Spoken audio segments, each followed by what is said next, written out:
तो तब तक हम लोग कल का थोड़ा बात करते हैं कि कल हम लोग क्या क्या सीखे थे। तो कल हम लोग position vector, displacement vector, direction cosine, and then moment about a point, and then moment of couple.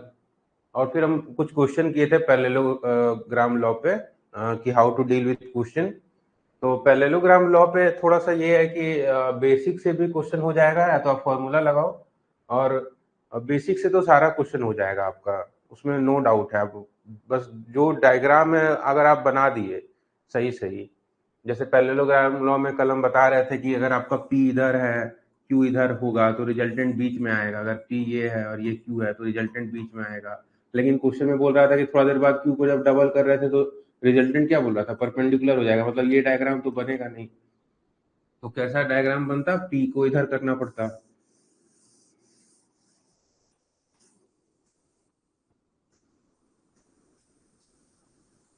P को इधर करना पड़ता, और Q को क्या करना पड़ता, ऑब्ट्यूज करना पड़ता, कि Q जब मेरा और डबल हो जाए तो मेरा रिजल्टेंट क्या हो। मान लो P और Q था इधर, तो रिजल्टेंट कुछ इधर बन रहा होगा।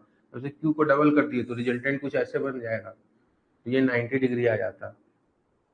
अच्छा अच्छा, और एक चीज इसमें ध्यान रखना कि जो बड़ा क्वांटिटी होगा ना उसके पास रिजल्टेंट बनेगा। मान लो P ये यहाँ है और Q यहाँ पे है, और P और Q अगर इक्वल होगा तो रिजल्टेंट एकदम बीचों बीच बनेगा, एट एन एंगल ऑफ, मतलब अगर ये 90 डिग्री है तो ये 45 डिग्री एंगल हो जाएगा।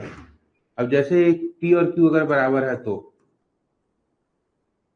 मैग्नीट्यूड वाइज, जैसे ही Q ज्यादा बड़ा होगा ना, मान लो P ज्यादा बड़ा हो गया, P का जो है वो ज्यादा बड़ा हो गया, तो रिजल्टेंट जो है ना वो P की तरह थोड़ा ज्यादा इंक्लाइन होगा।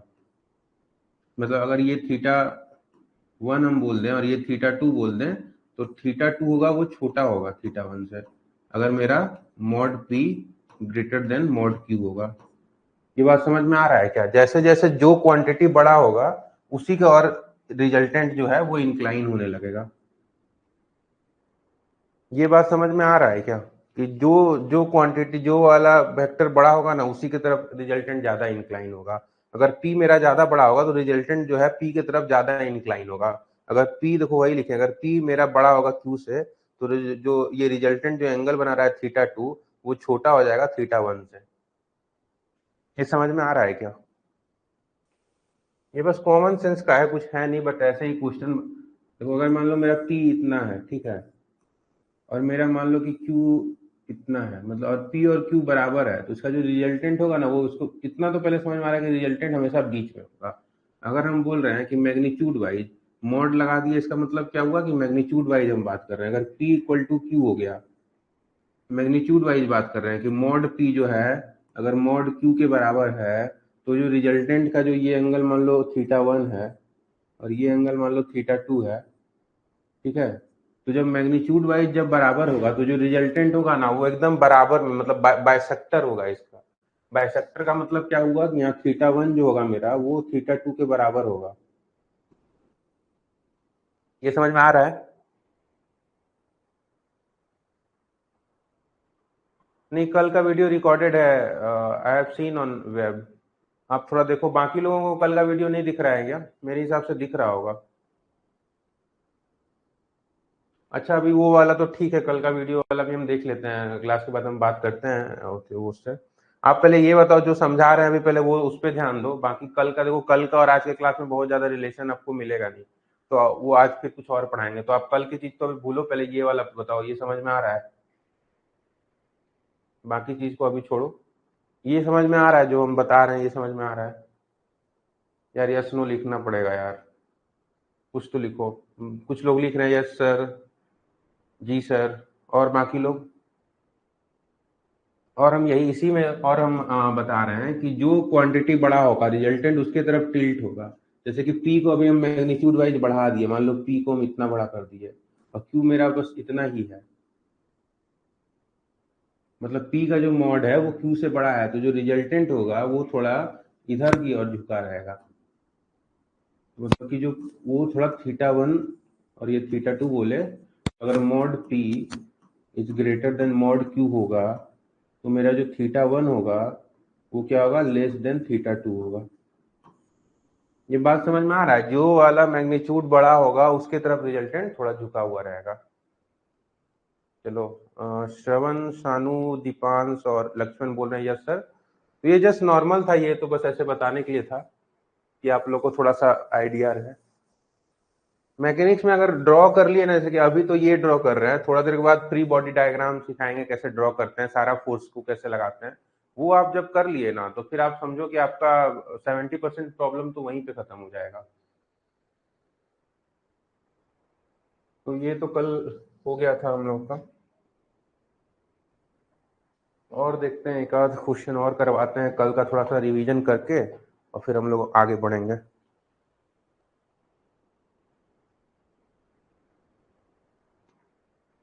कल का और निकालते हैं, एक आध क्वेश्चन और करते हैं।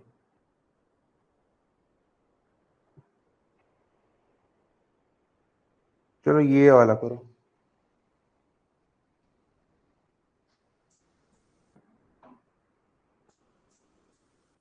जैसे कि एक क्वेश्चन है, ये वाला करो।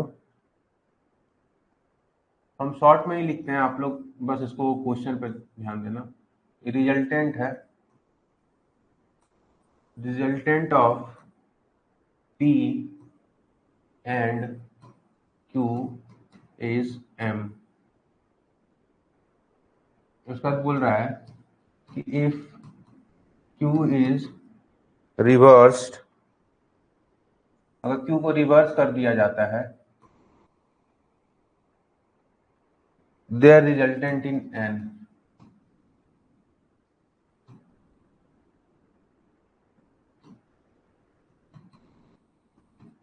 The resultant in N।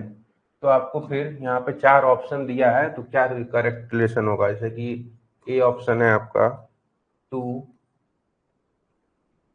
P square plus Q square equal to M square plus N square. B option दिया हुआ है P square plus Q square equal to M square plus N square. C option दिया हुआ है 2 P square plus Q square equal to M square minus N square. और D option दिया हुआ है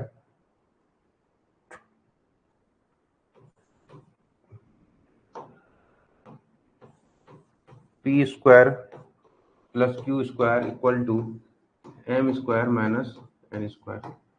तो ये आपका 4 है, इसको आप लोग बनाओ।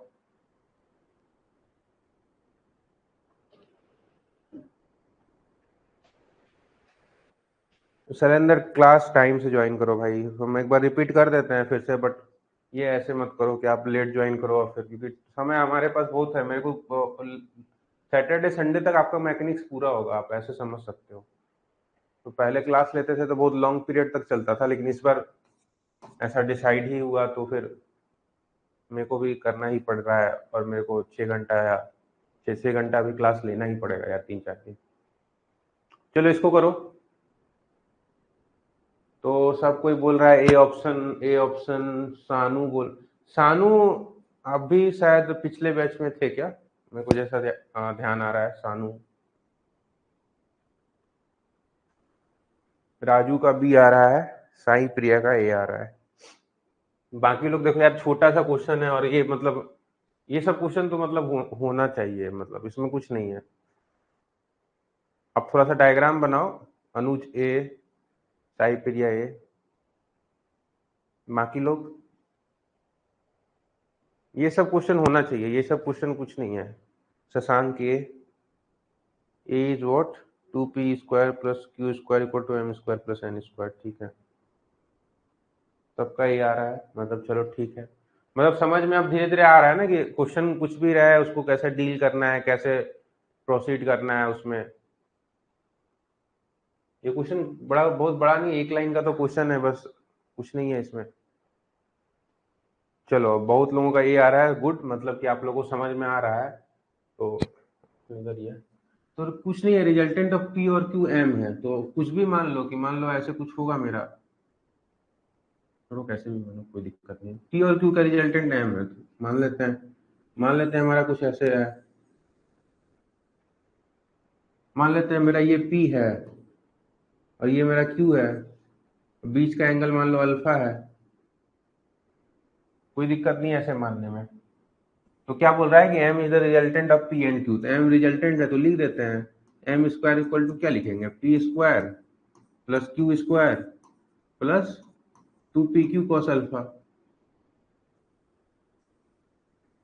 ये मेरा इक्वेशन 1 हो गया।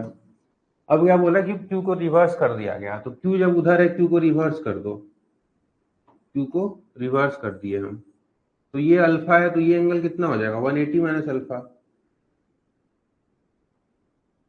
है। उसका रिजल्टेंट क्या बोल रहा है, जब रिजल्ट तो n हो जा रहा है, मतलब p और q जब एंगल इतना हो गया तो रिजल्टेंट हो गया n, तो क्या लिखेंगे n square equal to p square plus q square plus 2pq, और इस बार एंगल कितना हो जाएगा, पिछले बार अल्फा था तो इस बार एंगल कितना हो जाएगा cos 180 minus alpha, cos 180 minus alpha, cos 180 minus alpha negative हो जाएगा, तो यहाँ से क्या आ जाएगा n square equal to P square plus Q square minus 2pq cos alpha.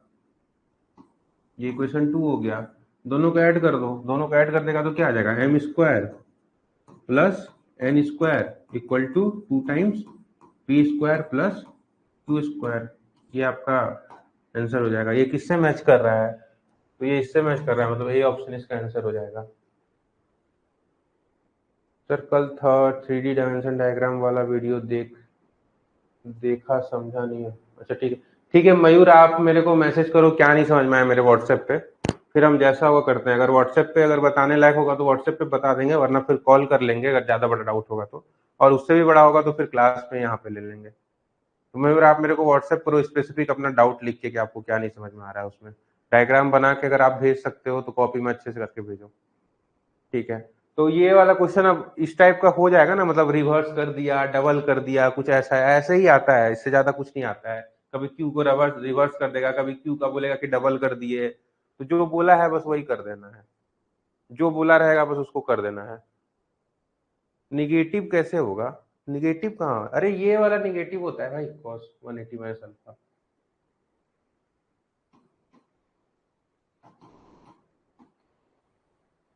इसको ऐसे लिख सकते हैं।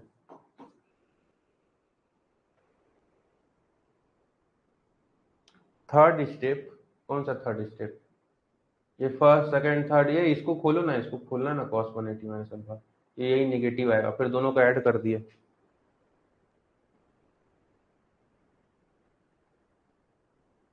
cos 180 minus theta minus cos theta नहीं होता है क्या।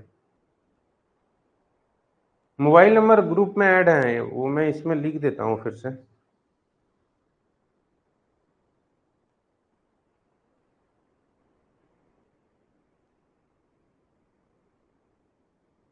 ये 8340456593, यही यही वाला नंबर पे करना। चलो यार, और एक क्वेश्चन नोट्स पे भी है, वो सब आप करना, सॉल्यूशन भी होगा नोट्स पे, उसका कोई दिक्कत नहीं है।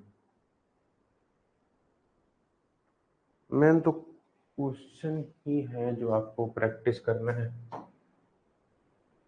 इक्विवेलेंट फोर्स सिस्टम, नहीं,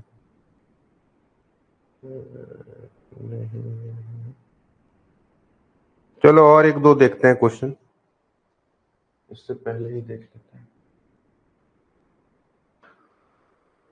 तो और क्वेश्चन है जैसे आपका, क्वेश्चन पढ़ के आपको डरना नहीं है, ठीक है ना। आप क्वेश्चन का आपको लगेगा कि अरे कितना डिफिकल्ट है ये है वो, बट वैसा कुछ रहता नहीं है, तो उससे आपको डरना नहीं है। चलो एक क्वेश्चन हम ऐसे ही, लंबा चौड़ा है यार, देखने में डरावना लगता है लेकिन डरावना कुछ रहता है नहीं, तो यहाँ पे बनाते हैं। ये कुछ ऐसे करके डायग्राम आपको दिया हुआ है, और आप लोग सब एकदम तुरंत आंसर बताओगे इसका, सब देख के निकालने वाला आंसर है, बस लंबा चौड़ा ऐसे लिखा हुआ रहता है कि आदमी को थोड़ा देख के डर लग जाए।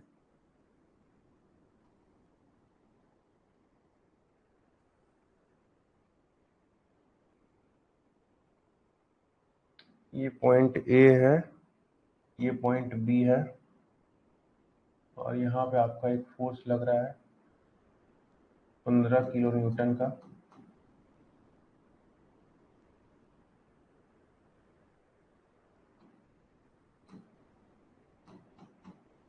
ये आपका जो डिस्टेंस है ये आपका 2 मीटर है। ये कुछ कॉलम इसको नाम दे दिया है कि ये कॉलम है। अब क्वेश्चन हम पढ़ते हैं, ठीक है ना। क्वेश्चन बोल रहा है कि a bracket is fixed on a vertical column. ये कोई ब्रैकेट है, इसको फिक्स किया गया है। ब्रैकेट ये वाला है, ये वाला जो चीज है इसको ब्रैकेट बोला जा रहा है। ये जो है ये ब्रैकेट बोल रहा है इसको। बोल रहा है कि ये bracket is fixed on a vertical column 6 metre height. ये आपको हाइट जो दिया हुआ है ये 6 मीटर है, यहाँ पे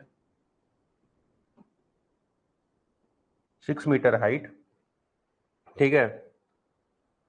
from ground bracket support a load of 50 kilo newton. मतलब ये जो ब्रैकेट है ये 15 किलो न्यूटन का लोड सपोर्ट कर रहा है at it ends 2 metre axis from its column. मतलब 2 मीटर, ये डायग्राम दिया हुआ है, ठीक है। As soon what is the moment of force at fix end B. मतलब ये बी के अबाउट हमको मोमेंट निकालना है। मतलब क्वेश्चन में हमको बोल रहा है कि एम बी बताओ, एम बी कितना होगा बताओ। एक्सप्रेस मोमेंट एज वेक्टर, मतलब आपको मैग्नीट्यूड भी बताना है और डायरेक्शन भी बताना है। तो चलो बताओ।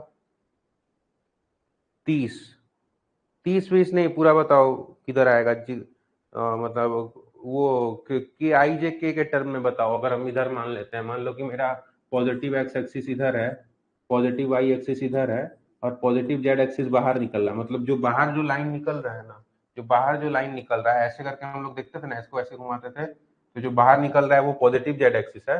तो बताओ कितना है, क्योंकि ऑप्शन हम दे ही देते हैं। रुको, मान लो ऑप्शन ए है 30 किलो न्यूटन के कैप, बी ऑप्शन है -30 किलो न्यूटन के कैप, सी ऑप्शन है 30 किलो न्यूटन जे कैप, डी ऑप्शन है -30 किलो न्यूटन जे कैप। बताओ। नहीं, क्लॉकवाइज एंटी क्लॉकवाइज ठीक है, लेकिन जो ऑप्शन दिया है उसमें से बताओ हमको, के कैप और जे कैप के डायरेक्शन में चाहिए।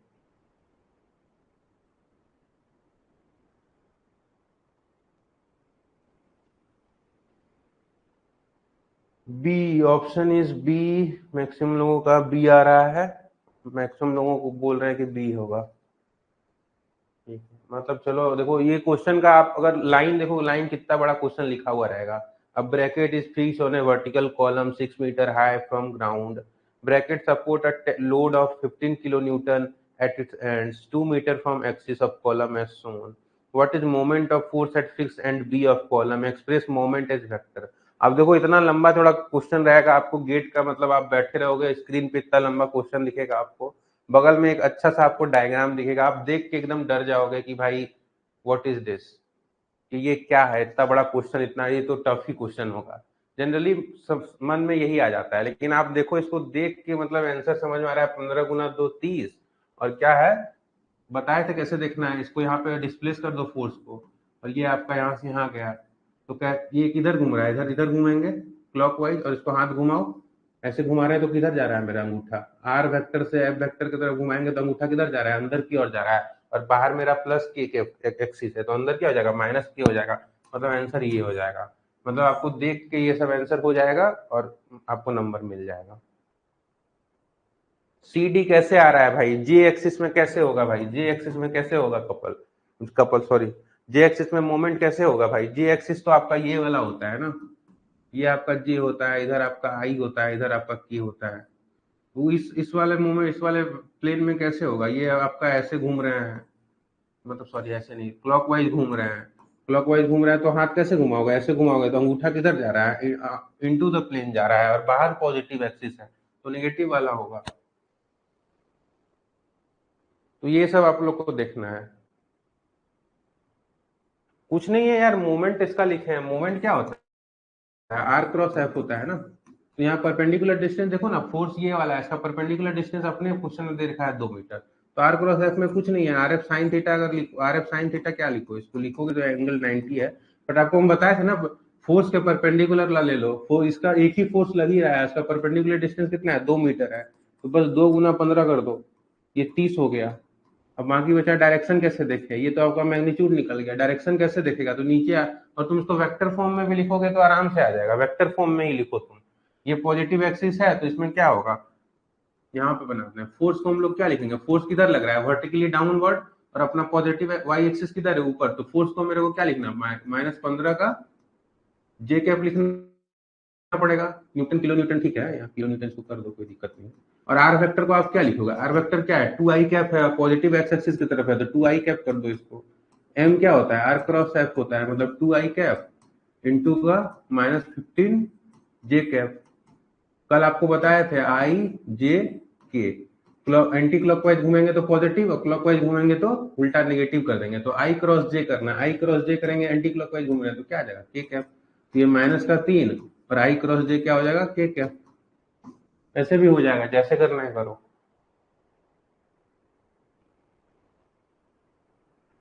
किसी को कोई दिक्कत या किसी को कुछ नहीं समझ में आ रहा हो? आई होप ये सब क्वेश्चन तो ठीक है ना, किसी को कोई दिक्कत नहीं होना चाहिए इसमें। चलो नेक्स्ट लेते हैं, एक लास्ट लेते हैं उसके बाद खत्म करते हैं इसको।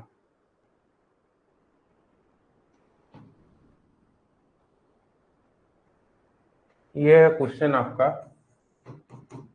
एक फोर्स है, फोर्स आपका दिया हुआ है 2 आई कैप प्लस 3 जे कैप माइनस के कैप।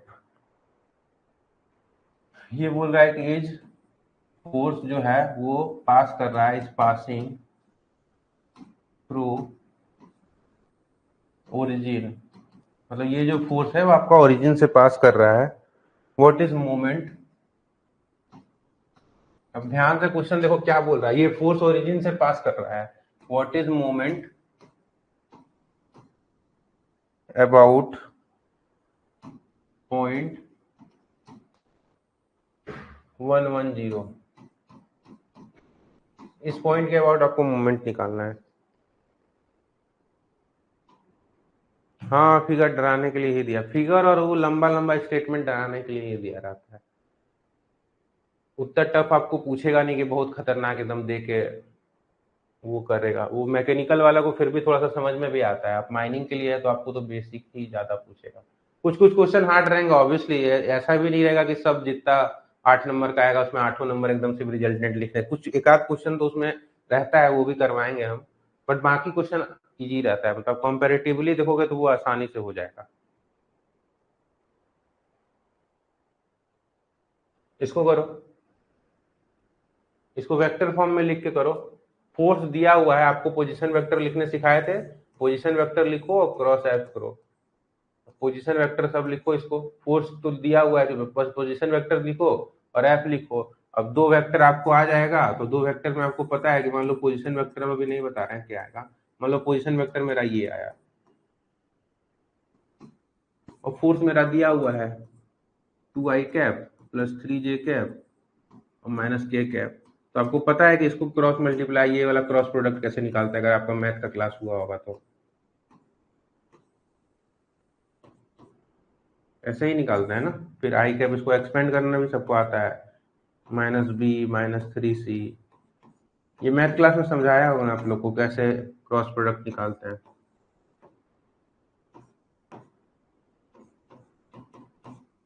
ठीक है, अपने क्या हो जाएगा 3a - 2b।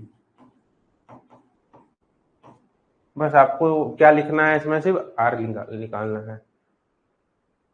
ये सब तो आपको मैथ क्लास में सिखाया ही होगा, या नहीं भी सिखाया तो इसको ऐसे एक्सपेंड करते हैं, आप देख लो यहाँ पे मे भी आगे अगर आया आपका मैथ क्लास में क्रॉस और डॉट, ऐसे क्रॉस प्रोडक्ट रहता है तो ऐसे इसको एक्सपेंड करता है। ये वाला खत्म हो जाएगा आई कैप, इसको मल्टीप्लाई करेंगे -b-3 से, इसको माइनस जे कैप, ये और ये खत्म हो गया -a और -2c, के कैप में ये खत्म हो गया 3a - 2b। तो सानू का आ रहा है आई आई माइनस जे माइनस, यार मेरे को तुम निकाल रहे हो सानू ये, या पिछले बैच में तुम ये सब सवाल था तो फिर वहीं से देख के आंसर बता रहे हो, अभी निकाल रहे हो ना, वो ज्यादा इंपॉर्टेंट है। देखो आंसर लाना ज्यादा इंपॉर्टेंट नहीं है, सीखना ज्यादा इंपॉर्टेंट है, क्योंकि ये क्वेश्चन नहीं आने वाला है आपके गेट में। ऐसा आपको सिमिलर आ सकता है लेकिन ये सेम क्वेश्चन तो नहीं आने वाला, इतना तो हम गारंटी ले सकते हैं। ऐसा कुछ नहीं है मयूर, आपको पिछला क्लास का कोई जरूरत नहीं है, यहाँ जो समझा रहे हैं बस आपको वो करना है, तो ऐसा दिमाग में लेके आप मत चलो कोई भी लड़का, बस मयूर नहीं आप में से कोई भी, कि हम पीछे वाला क्लास नहीं देखें तो ये क्लास समझ में ही नहीं आएगा, ऐसा कुछ नहीं है। अभी ये खत्म हो जाएगा, अभी बस ये लास्ट क्वेश्चन है मयूर, आप रुक जाइए, उसका इक्विवेलेंट फोर्स सिस्टम स्टार्ट होगा जहाँ पे इनका इनका कोई भी रोल नहीं है। तो ऐसा क्लास में ऐसे आते समय मन मत बना लो कि नहीं आज समझ में नहीं आएगा, तो पहले से अगर आप मन बना लिए हो कि नहीं समझना ही नहीं है तो आपको ही प्रॉब्लम होगा। अभी इसके लास्ट क्वेश्चन के बाद फोर्स सिस्टम शुरू होगा, उसमें इसका कोई लेना देना नहीं है, तो आप जस्ट वेट करो।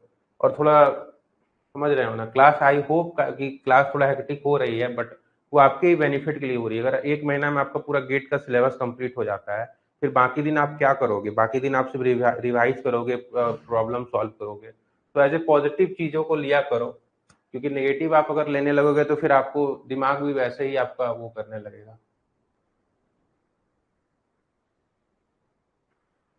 ये आर क्रॉस एफ ये मोमेंट का फॉर्मूला है, इट्स नथिंग बट ये मोमेंट का फॉर्मूला है। लो ना, इसको हम अभी लिख दिया, बस पोजीशन वेक्टर और क्रॉस एफ करना है। अब नहीं भी आप अगर क्लास किए तो आप देखो, अभी यहाँ से सीखो, फिर आज के बाद फिर आप देख लेना उसका video. So take the things in positive way, क्योंकि फिर आपको नेगेटिव अगर आप सब कुछ देखने लगोगे तो फिर मतलब थोड़ा नहीं भी समझ में आ रहा है, फिर भी यू ट्राई टू अंडरस्टैंड कि क्या हो रहा है। हाँ, न्यू टॉपिक से आपको सब समझ में आएगा। तो चलो देखते हैं ये क्वेश्चन। फोर्स आपका ये दिया हुआ है, वो पासिंग थ्रू ओरिजिन है, what is moment about point this.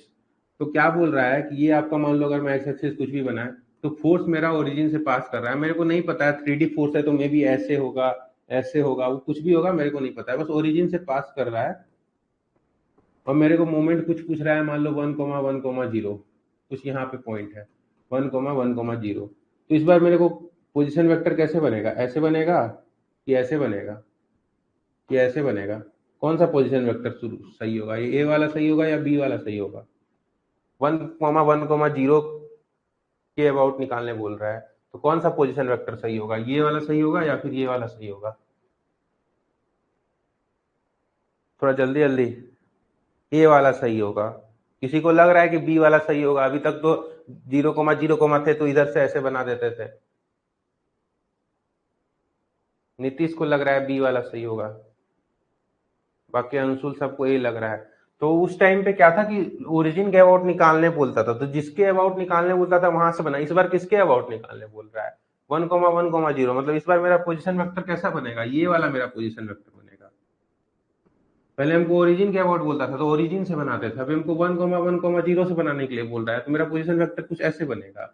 तो पोजीशन वेक्टर आर को कैसे लिखेंगे, फाइनल माइनस इनिशियल। तो फाइनल मेरा क्या है, 0i cap 0j cap plus 0k cap, ये मेरा फाइनल है। और इनिशियल मेरा क्या है, 1i cap plus 1j cap plus 0k cap. तो मेरा जो आर वेक्टर कितना आ जाएगा यहाँ से, माइनस आई कैप और माइनस जे कैप। अब कुछ नहीं है, आपका आर वेक्टर आ गया। अब आर वेक्टर को यहाँ पे रख दो। अब क्या करना है, आर क्रॉस एफ निकालना है, तो अब इसको आप लोग माइनस, इसको ऐसे लिख देते हैं आई प्लस जे कैप, और क्रॉस फोर्स वेक्टर दिया हुआ है 2i प्लस 3j माइनस के, 2i प्लस 3j माइनस के। इसको जब सॉल्व करोगे तो ये आंसर कितना आएगा, i माइनस जे माइनस के, i माइनस जे माइनस के, ये आपका आंसर आएगा। उसको फोर्स को सॉल्व कैसे करेंगे, ये वाला ऐसे सॉल्व करेंगे।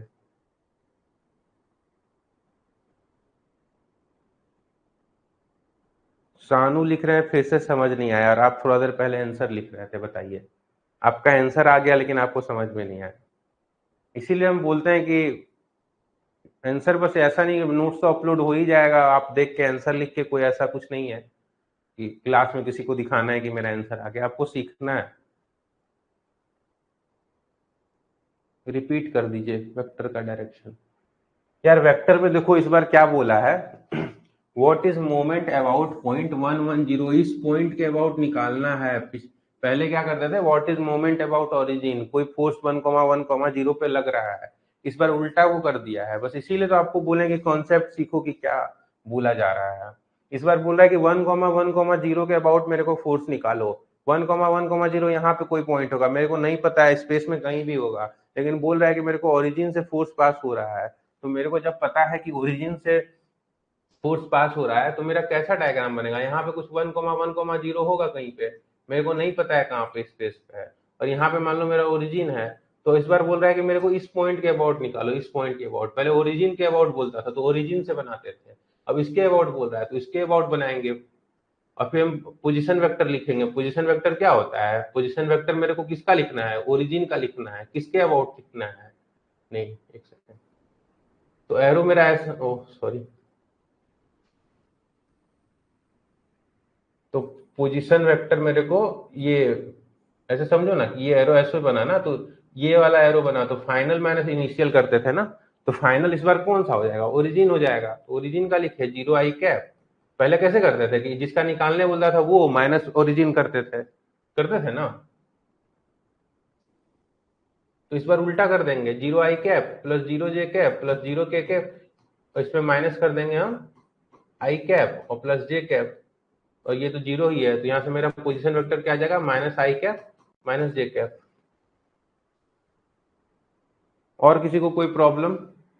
पहले ऐसे ही करते थे ना, वन मान लो इधर देता था तो यहाँ मान लो मेरा 0 0 0 था, और यहाँ 1 1 1 1 1 1 0 था। तो पहले हम फाइनल माइनस इनिशियल लिखते i cap plus j cap, और ओरिजिन तो 0 ही होता है तो इसको 0 लिख देते, तो फाइनल मेरा क्या आ जाता है? i cap plus j cap. लेकिन यहाँ क्वेश्चन में क्या बोला है कि 1 1 0 के अबाउट निकालना है, ओरिजिन के अबाउट नहीं निकालना है, ओरिजिन से फोर्स पास हो रहा है। तो ये सभी आपको छोटा मोटा चीज जो है वो आपको ध्यान रखना है कि क्या बोला रहा है, क्या करना है, बस इतना में ही वो फंसाएगा आपको। आई होप कि आप सबको समझ में आ गया ना। एक बार लिखो यार, यस नो लिखो, बाकी और लोग लिखो। एक क्वेश्चन और इसमें है, मतलब इसी टाइप का और आपको मिलेगा, टेस्ट वेस्ट में भी डालेंगे, लेकिन जो ये करवा रहे हैं ये सब समझना। और बाकी और लोग, लास्ट का 3 स्टेप बता। लास्ट का क्या? ये वाला तो वो है भाई, ये तो मैथ का चीज है, और ये ऐसे एक्सपेंड करते हैं तो ये जान ही लो, ये आपको बहुत जगह काम आएगा। बाकी ये आर क्रॉस एफ किए हैं तो आर और एफ का मल्टीप्लाई, मेन तो आपको पोजीशन वेक्टर लिखना था, वो हो गया तो हो गया। डिटर्मिनेंट मेथड ही इसको बोलते हैं यार, इसको जो बोलते हैं इसको डिटर्मिनेंट मेथड ही बोलते हैं, ये जो है। चलो ठीक है, ठीक है। अब हम लोग ना एक ये इधर का हो गया, अब हम लोग नया एक स्टार्ट करते हैं। ये आपका हो गया। अब हम लोग इक्विवेलेंट फोर्स सिस्टम थोड़ा सा देखेंगे। अब वेक्टर वेक्टर वाला जो था वो हो गया, अब हम लोग करते हैं। क्वेश्चन आपको मिलेंगे भी बहुत सारा, तो उसका आप टेंशन मत लो। ये इक्विवेलेंट फोर्स सिस्टम हम लोग देखते हैं कि ये क्या है। तो इसमें स्टार्टिंग अब देखो जो भी है वो बेसिक ही था, अब उसी को हम लोग फिर से रिपीट करेंगे। तो हम क्या बताए थे इस क्लास स्टार्टिंग क्लास में कि अगर मान लो ये एक्स एक्सिस है और ये अगर आपका वाई एक्सिस है, और इसमें बहुत सारा फोर्स लगा हुआ है, मान लो कि एक F1 लगा हुआ है इसी पॉइंट पे ओरिजिन पे, एक F2 लगा हुआ है, इधर मान लो आपका एक F3 लगा हुआ है, और मान लो ये एंगल आपको बना रहा है, मान लो F1 जो है वो θ1 एंगल बना रहा है, F2 जो है वो θ2 एंगल बना रहा है, ठीक है, और F3 आपका मान लो कुछ भी एंगल बना रहा है, θ3 बना रहा है। तो इसको हम लोग ना इक्विवेलेंट मतलब कि इसका रिजल्टेंट लिख सकते हैं, ठीक है। रिजल्टेंट कैसे लिख सकते हैं? तो रिजल्टेंट इसका हम ऐसे लिख सकते हैं कि सबका एक एक कंपोनेंट ले लेंगे। F1 का कंपोनेंट x एक्सिस के लूंगा, F1 का कंपोनेंट y एक्सिस के लूंगा, सिमिलरली F2 का कंपोनेंट x एक्सिस के लूंगा, F2 का कंपोनेंट y एक्सिस के लूंगा, और F3 का कंपोनेंट x एक्सिस के लूंगा और F3 का कंपोनेंट y एक्सिस के लूंगा, और फिर दोनों को x एक्सिस वाला को एक साथ जोड़ देंगे और y एक्सिस वाला को एक साथ जोड़ देंगे। मतलब जो आपको हम रिजॉल्व करना बता रहे थे बेसिक क्लास में कि कैसे वेक्टर का कोई, अगर ये मेरा कोई वेक्टर है f और वो एंगल थीटा बना रहा है एक्स एक्सिस के साथ, तो उसका इस डायरेक्शन में क्या कंपोनेंट होता था? कॉस की साइन।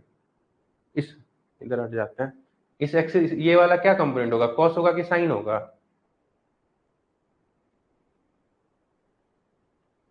बताओ यार।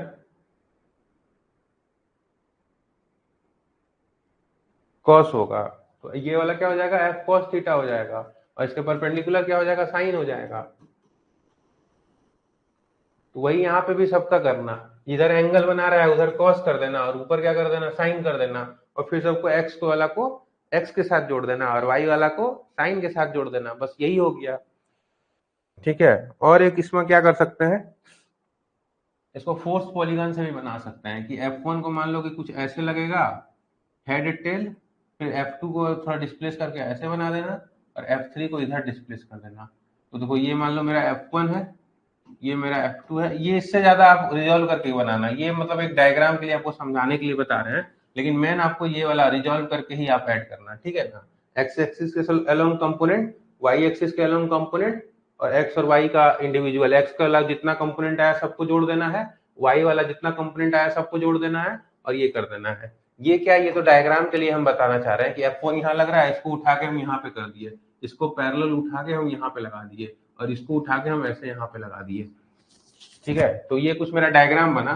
देखो ये क्या है, मेरा टेल है, इसका हेड, फिर इसका टेल, इसका हेड, फिर तीसरे वेक्टर का टेल, ये हेड। अब यहाँ जो हेड टेल बनेगा वो इसका रिजल्टेंट हो जाएगा, इसका क्या हो गया, इसका हेड टेल आ गया, तो ये जो है आपका है वो रिजल्टेंट वेक्टर हो जाएगा F1 F2 और F3 का।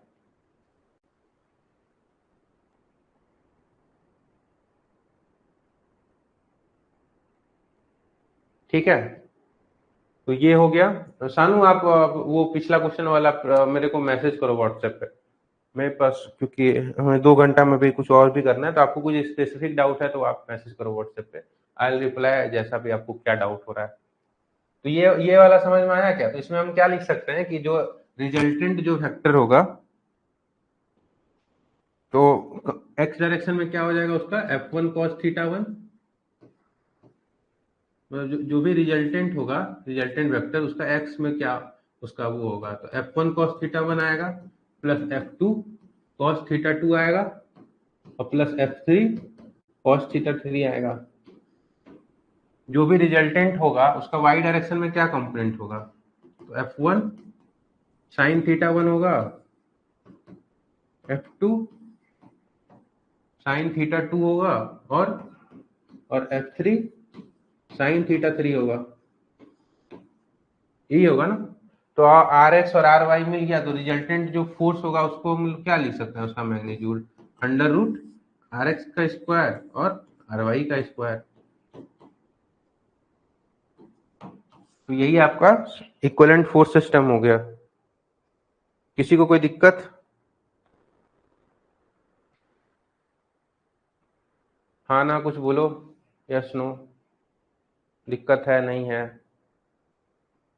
तो क्या बता रहे थे हम कि रिजल्टेंट कैसे निकालेंगे, थीटा कॉस θ1 मतलब एक्स के अलोंग कंपोनेंट और वाई के अलोंग कंपोनेंट, वाई का क्या रिजल्टेंट निकालेंगे, एक्स के अलोंग कंपोनेंट वाई के अलोंग कंपोनेंट, और रिजल्टेंट क्या कर देंगे हम सिंपल, क्योंकि दो परपेंडिकुलर मेरे को एक्स और वाई के अलोंग कंपोनेंट मिल गया, तो रिजल्टेंट क्या हो जाएगा सिंपल, एक्स का स्क्वायर प्लस वाई का स्क्वायर।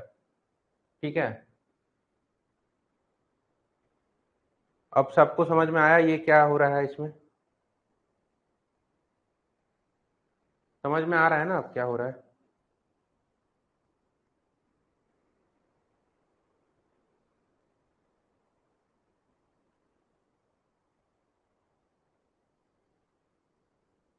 समझ में आ रहा है क्या हो रहा है। कुछ नहीं यार, सिर्फ कंपोनेंट लिए, इतना भी टफ मत बनाओ यार ये सबको, ये सब तो बहुत आसान है। एक्स के अलोंग कंपोनेंट, वाई के अलोंग कंपोनेंट, सारा फोर्स का, F2 का एक्स के अलोंग कंपोनेंट, F2 का वाई के अलोंग कंपोनेंट, F3 का एक्स के अलोंग कंपोनेंट, F3 का वाई, F3 का एक्स के अलोंग कंपोनेंट, F3 का वाई के अलोंग कंपोनेंट। ठीक है, ये कुछ नहीं है यार, ये तो ऐसे ही आप क्वेश्चन भी करोगे ना जब इसका, तो ये हो जाएगा। और मेरे को एक कंसेप्ट बस बताना है, और फिर हम लोग क्वेश्चन की ओर बढ़ेंगे। अब आपको बताना है कि ये वाला मेरे को थोड़ा बताना है।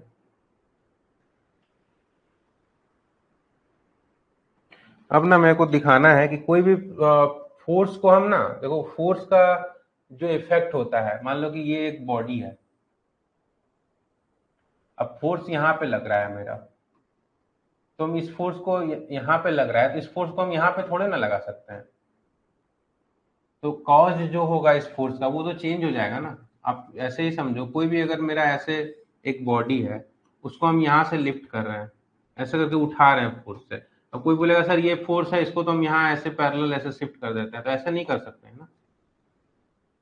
वो डायरेक्शन देखने के लिए हम लोग शिफ्ट करके डायरेक्शन देख रहे थे या जो भी कर रहे थे, लेकिन क्या ये वाला फोर्स और ये वाला फोर्स क्या दोनों सेम ही काम करेगा क्या। ये फोर्स एक यहाँ एफ लग के इसको उठाने का काम कर रहा था, और एक फोर्स यहाँ पे लगा, दोनों तो पैरेलल ही है अगर देखोगे तो, क्या सेम ऐसा कर सकते हैं क्या। वैसे ही मान लो ये मेरा एक बॉडी था जहां पे यहाँ फोर्स लग रहा था, अब बोलेगा सर इसको पैरेलल उठा के यहाँ पे हम शिफ्ट कर देते हैं, तो दोनों का क्या सेम इफेक्ट होगा बॉडी पे क्या? पैरेलल शिफ्ट होता है, वही तो समझाने का काम, वही तो समझाने का काम कर रहे हैं कि वो कॉज अब अंतर हो जाएगा जब बॉडी पे लगेगा, तो आप ऐसे मतलब वो आप डायरेक्शन वायरेक्शन देखने के लिए हम लोग वो करके देखते थे कि डायरेक्शन निकालना है, लेकिन उसका जो कॉज है मतलब इसको पैरेलल मतलब ऐसे शिफ्ट करते हैं, इसको जो है हम ऐसे शिफ्ट करेंगे पैरेलल, इसी लाइन के अलोंग मेरे को करना है, ऐसे नहीं कि इसको उठा के पैरेलल यहाँ लगा दिए, ऐसे नहीं करना है कि ये फोर्स है इसको उठा के यहाँ पे ऐसे दिखा दिए, ऐसे नहीं करना है, ठीक है ना? क्योंकि आप खुद ही सोचो ना कि ये क्या है, इफेक्ट ही चेंज हो जाएगा ना, इफेक्ट चेंज नहीं करना है, ये फोर्स है तो इस लाइन के अलोंग तक चलेगा, इसको उठा के यहाँ पैरेलल नहीं शिफ्ट कर देना, ठीक है? तो ये समझाना चाह रहे थे, इसको कर सकते हैं हम, ये वाला कर सकते हैं, लेकिन कुछ एडिशनल चीज इसमें लगाना पड़ेगा, उसी को कहते हैं कि एक फोर्स को जो है हम लोग शिफ्ट कर सकते हैं ऐसे, लेकिन इस केस में जो होगा ना, मेरे को दो चीज देखना पड़ेगा, फोर्स का क्या काम होता है, किसी भी फोर्स का क्या काम होता है, किसी भी फोर्स का दो काम होता है, मान लो ये कोई बॉडी है, ये कोई बॉडी है, इसमें अगर फोर्स लगेगा ना तो इसका दो काम होता है, फोर्स का दो इफेक्ट होता है, या तो ये इसको मूव करेगा, या फिर और क्या कर सकता है, इसको घुमाने का कोशिश कर सकता है, मतलब या तो इसको रोटेट कर सकता है, ये फोर्स का यही दो काम है, फोर्स का यही दोनों काम है ना, या तो इसको मूव करेगा या इसको रोटेट कर देगा, ये मेरा हाथ है, इसको इसमें हम ऐसे करके फोर्स लगाए तो इसको क्या किया, फोर्स क्या किया, इसको रोटेट कर दिया, दोनों भी काम कर सकता है, इसको पुश भी कर सकता है और रोटेट भी कर सकता है, तो मूव भी करवा सकता है या फिर बॉडी को रोटेट भी करवा सकता है, फोर्स का ये दो मेजर वर्क है, मूव करवाएगा या रोटेट करवाएगा, ठीक है? तो हम क्या करेंगे इसमें, आपको अब एक कंसेप्ट हम अभी बताएंगे कि किसी भी फोर्स को ना कैसे हम शिफ्ट कर सकते हैं, शिफ्ट करने का देखो, आप फोर्स को शिफ्ट कहीं भी लगा दो, बस ये इंश्योर करो कि जो ये फोर्स जो ये मूवमेंट करवा रहा है, और जो ये फोर्स के कारण जो रोटेशन हो रहा है, वही अगर इस फोर्स को हम कहीं भी शिफ्ट कर दें, अगर यहाँ शिफ्ट कर दें, तो इस भी फोर्स का वही इफेक्ट हो इस बॉडी पे, कि उतना ही मूवमेंट ये भी फोर्स करवा पाए और उतना ही रोटेशन ये फोर्स करवा पाए। अब इसके लिए अगर हमको कोई यहाँ पे कोई इसको मोमेंट देना पड़ेगा तो हम देंगे, मतलब किसी भी फोर्स को हम लोग, मान लो F1 है, इसको हम लोग रिप्लेस कर दें कहीं दूसरे जगह पे F2 पे, लेकिन इसके साथ साथ हमको एक तो इसको मोमेंट भी देना पड़ेगा, जो मोमेंट F1 के कारण आ रहा था वही मोमेंट मेरा इन दोनों के कंबाइन के कारण भी आना चाहिए। बात कुछ समझ में आ रहा है? हाँ ना लिखना पड़ेगा यार। क्या बोलना चाह रहे हैं एक बार फिर से बोलते हैं, आप समझिएगा, ठीक है ना? उसका जब करवाएंगे तो आपको और क्लियर हो जाएगा। अभी आप कुछ मत समझो, अभी आप ये सब सब भूल जाओ, अभी आप सोचो कि मेरा सिर्फ एक फोर्स एफ लग रहा है इस, ठीक है? बहुत को क्लियर है, एक बार और बोलते हैं। तो अभी आप समझो कि आपको कोई डायग्राम नहीं दिया हुआ है, बस एफ दिख रहा है आपको, ठीक है? एफ का क्या काम है, एफ का काम है इस बॉडी को मूव करवाएगा या रोटेट करवाएगा, बस दो ही काम है एफ का। तो अगर हम इस फोर्स को हटा के कहीं और फोर्स लगाना चाह रहे हैं, कोई और फोर्स मतलब इस फोर्स के इक्विवेलेंट में कहीं और फोर्स लगाना चाह रहे हैं, तो उस फोर्स भी वो फोर्स भी तभी इक्विवेलेंट हम कह सकते हैं इक्विवेलेंट फोर्स सिस्टम में, जब वो जो नया फोर्स लगा तो इस बॉडी पे जो फोर्स का इफेक्ट इसके कारण आ रहा था वही फोर्स का इफेक्ट इसके कारण भी आएगा, तभी ना हम बोल सकते हैं कि हाँ दोनों सही, दोनों सेम है। क्या बोल रहे हैं कि ये जो फोर्स लगा हुआ है ओरिजिनल, इसको हमको रिप्लेस करना है कहीं दूसरे जगह फोर्स से, तो इस फोर्स के कारण जो इस बॉडी पे जो मूवमेंट और रोटेशन का जो इफेक्ट आएगा, अगर वही काम मेरा कोई और फोर्स कर दे सेम मूवमेंट और रोटेशन का, तो थैंक्स सर, तो वही काम अगर ये वाला फोर्स कर दे मूवमेंट और रोटेशन का, तो सेम इफेक्ट आएगा ना, जितना मूवमेंट इसके कारण हो रहा है, जितना रोटेशन इसके कारण हो रहा है, उतना ही मूवमेंट और उतना ही रोटेशन इस बॉडी पे कोई और फोर्स के कारण अगर सेम आ जाए, तो हम बोल सकते हैं कि ये वाला जो फोर्स है और वो वाला जो फोर्स है वो इक्विवेलेंट है, सेम नहीं है, दोनों फोर्स सेम नहीं है लेकिन इक्विवेलेंट है, क्योंकि उसका भी जो इफेक्ट है वो इसके इफेक्ट के बराबर आ गया, तो दोनों का इफेक्ट बराबर आ गया, मतलब वो दोनों फोर्स क्या हो जाएगा, इक्विवेलेंट हो जाएगा, सेम नहीं होगा। अब मेरा आवाज मतलब mark my words, they are not same force, they are equivalent force, means जो इफेक्ट है बॉडी पे वो सेम आ रहा है, समझ रहे हो ना? तो मेरा काम क्या है, जो इफेक्ट बॉडी पे है वो सेम आ रहा है, तो ठीक है, दोनों इक्विवेलेंट फोर्स है, दे आर नॉट इक्वल, ठीक है ना? तो वही हम समझा रहे हैं कि कैसे वो करेंगे। तो आपको इतना समझ में आ गया कि किसी भी बॉडी पे जो फोर्स का इफेक्ट होगा, अगर वही इफेक्ट हम कोई दूसरे फोर्स और मूवमेंट से क्रिएट कर दें, तो मेरा जो वो नया वाला जो हम क्रिएट किए हैं वो इक्विवेलेंट फोर्स कहलाएगा। एक सेकेंड करते हैं।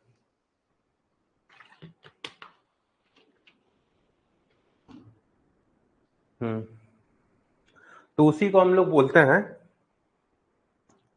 Resultant of force. मतलब ये नाम है इसका, कोई ऐसे नहीं है, बस हम लिखवा देते हैं थोड़ा।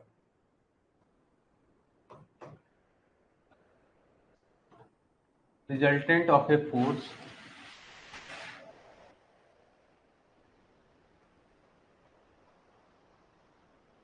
Bye N equivalent couple and a force।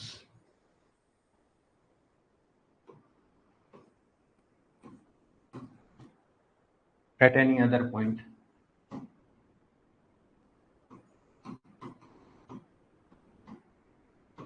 English में मत जाना, समझाते हैं क्या है।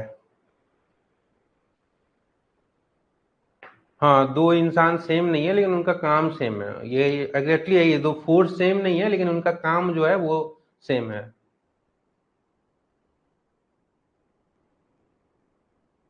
हाँ, मतलब वही है इक्विवेलेंट, मतलब आप समझ गए ना, तो वो ज्यादा जरूरी है। तो मान लो कि इसमें मेरे को ये ऐसे हेडिंग है, समझ जाना इसको, वही जो बताए हैं।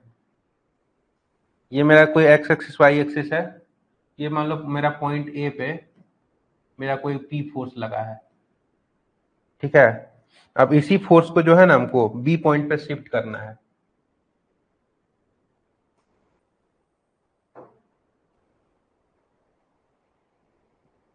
ये पी फोर्स है, अब इसी पॉइंट को मेरे को पैरेलली बी पे शिफ्ट करना है कुछ डी डिस्टेंस पे।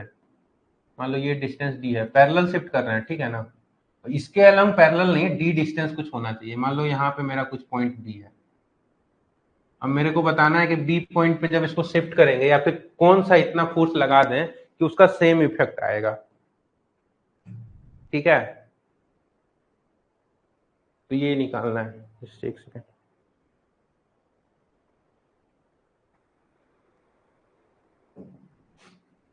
तो क्या करें, पी पे यही फोर्स को मेरे को शिफ्ट करना है, तो एक पी इधर लगा देते हैं पी, और इसके एक अपोजिट में लगा दे रहे हैं माइनस पी। तो पी और माइनस पी कैंसिल हो गया क्या, एक दूसरे को कैंसिल कर देगा क्या पी और minus P? Net effect zero हो जाएगा क्या बी पे? देखो तो जरा देख के बताओ।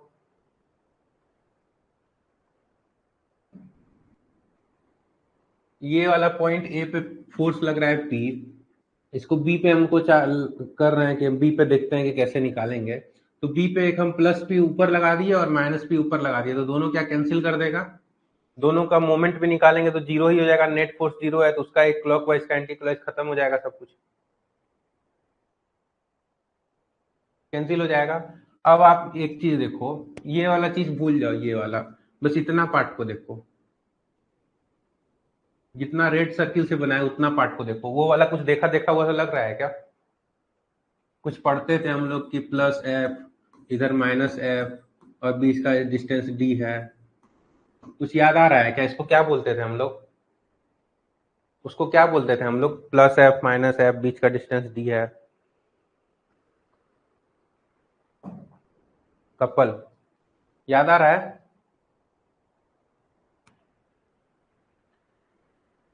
रिलेटिव फोर्स नहीं बोलते थे, कपल बोलते थे, याद आ रहा होगा।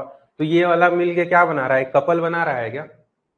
तो कपल का काम क्या होता है, टर्निंग का होता है। मतलब इसको और हम इक्विवेलेंट क्या कर सकते हैं, इसको हम और इक्विवेलेंट ऐसे दिखा सकते हैं, ये मेरा ए पॉइंट था और मेरा ये बी पॉइंट था, तो बी पॉइंट पे एक मेरा फोर्स पी लगा देते हैं, और कपल है, ये कपल बना रहा है जिसका मूवमेंट कितना हो जाएगा, पी इंटू डी। तो यहाँ पे एक मूवमेंट, और इसका डायरेक्शन कैसे होगा, डायरेक्शन देखने के लिए ये क्लॉकवाइज घुमा रहा है, तो यहाँ पे क्लॉकवाइज इसको हम पी इंटू डी का कपल दे देते हैं। लो, ये आपका इक्विवेलेंट फोर्स सिस्टम बन गया, जो आपका ओरिजिनल फोर्स पी लग रहा था उसी का इक्विवेलेंट फोर्स सिस्टम ये बन गया।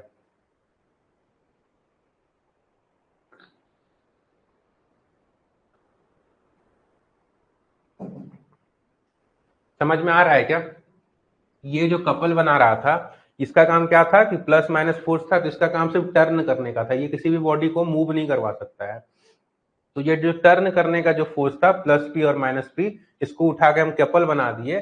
और कपल का कैसे हम लोग देखते थे कि इसका टर्निंग एक्शन क्या होगा, यहाँ बीच में किसी भी पॉइंट पे चले जाओ और इसका टेल की तरफ एक ड्रॉ करो पोजीशन वेक्टर, और कैसे घूम रहे हैं तो क्लॉकवाइज, यहाँ से जाओ यहाँ पे जाओ, कैसे घूम रहे हैं क्लॉकवाइज। और इसका क्या होता था, मोमेंट क्या होता था, एफ इंटू बीच का डिस्टेंस, यहाँ क्या था पी इंटू बीच का डिस्टेंस, तो पी डी इसको क्या कर दिया हम एक तो मोमेंट दे दिया और ये पी बच गया, तो यही इसका इक्विवेलेंट फोर्स सिस्टम हो गया।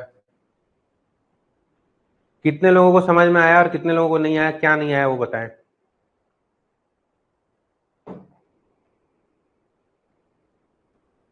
इससे कंक्लूड कुछ नहीं करना है, इससे है कि हम लोग कभी कभी शिफ्ट करके ऐसे भी कर सकते हैं, मतलब दोनों इक्विवेलेंट ही है। मतलब पेपर में आपको कभी ऐसा जरूरत आ सकता है, या कभी आपको ऐसे ही पूछ सकता है कि इसका इस वाले सिस्टम का इक्विवेलेंट फोर्स सिस्टम क्या होगा। हाँ, एक एग्जांपल देके अभी वो करेंगे, एक एग्जांपल अभी बताएंगे इसका। सिमिलरली ना, अगर ये वाला भी दिया हुआ रहेगा ना, एक कपल, एक फोर्स और एक कपल, तो इसको हम बोल सकते हैं कि ये इक्विवेलेंट है मेरा एक फोर्स के पी का जो ए पॉइंट पे लग रहा है। इसको हम ऐसे भी कर सकते हैं। तो या तो एक आपका फोर्स फोर्स और कपल को हम लोग रिप्लेस कर सकते हैं, या तो एक फोर्स से, या तो एक फोर्स को हम लोग रिप्लेस कर सकते हैं एक फोर्स और एक कपल से। अभी एक क्वेश्चन करवाते हैं इसका, ठीक है ना? ठीक है, कपल वाला नहीं आया तो कोई बात नहीं है, वो आप एक क्वेश्चन करवाते हैं, सेम क्वेश्चन करवाते हैं तो आपको और समझ में आएगा। ठीक है, बस सेम चीज वहां फिर से रिपीट हो जाएगा, तो आपको जो यहाँ पे नहीं समझ में आया, ये वाला क्वेश्चन हमको करवाना है, तो इसको मिटा देते हैं, ठीक है ना? इसका काम तो हो गया ना, छोड़ो नया पेज में ही करवा देते हैं यार। तो यहाँ पे आपका क्वेश्चन है कि force of 100 Newton horizontal is applied at 2,4 on a body, find equivalent system at point 4, -2।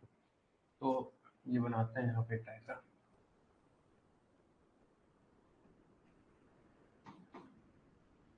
ये x है और ये y है, यहाँ पे आपका कोई पॉइंट है, मान लो 2,4, यहाँ पे आपका एक हॉरिजॉन्टल 100 न्यूटन का फोर्स लग रहा है। अब आपको यहाँ 4, -2 कहाँ आ जाएगा, यहाँ 4 और ये -2 यहाँ पे आएगा, 4, -2 पे इसका आपको रिजल्टेंट बताना है।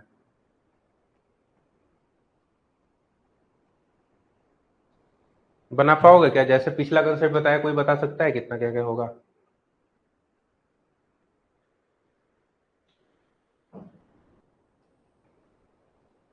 टू कोमा फोर पे 100 न्यूटन लग रहा है, मेरे को 4, -2 पे पता करना है कितना लग रहा है।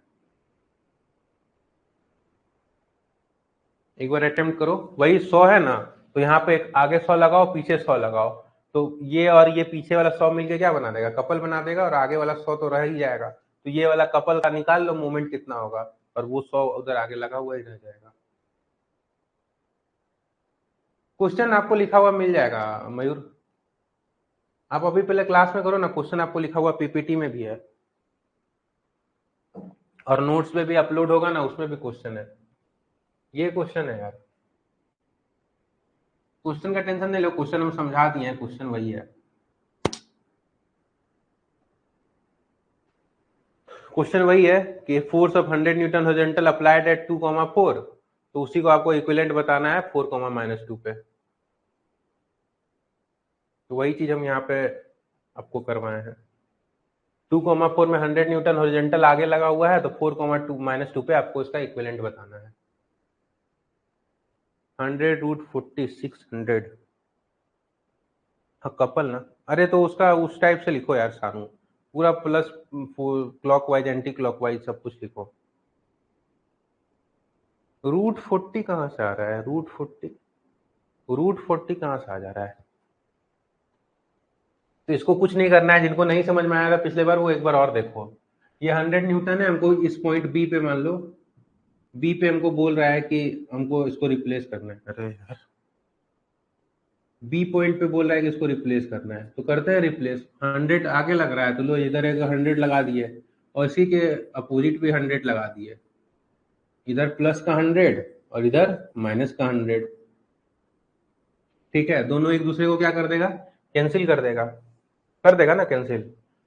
तो यहाँ से और समझना है आपको कि ये वाला 100 और ये वाला 100 ये क्या बना रहा है, कपल बना रहा है। और बीच का ये डिस्टेंस कितना हो जाएगा, ये वाई एक्सिस में 4 यूनिट ये ऊपर है, ये कितना है 4 यूनिट ऊपर है, और ये कितना है 2 यूनिट नीचे है। यूनिट वाइज कितना हो जाएगा दोनों के बीच का डिस्टेंस, 6 यूनिट हो गया।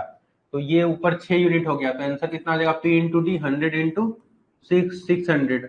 अब इसका डायरेक्शन कैसे देखेंगे, क्लॉकवाइज होगा कि एंटी क्लॉकवाइज, बताओ। ये वाला फोर्स इधर लग रहा है, ये वाला फोर्स इधर लग रहा है, दोनों के बीच का डिस्टेंस 6 है। ये 100 इधर लग रहा है, ये 100 इधर लग रहा है, दोनों मिलके कपल बनाया, मतलब इतना जो सिस्टम है ये मिलके कपल बना रहा है। और ये 100 इधर आगे रहने देंगे, तो इसका डायरेक्शन कैसे होगा, क्लॉकवाइज होगा कि एंटी क्लॉकवाइज होगा, क्या होगा इसका डायरेक्शन, क्लॉकवाइज कि एंटी क्लॉकवाइज।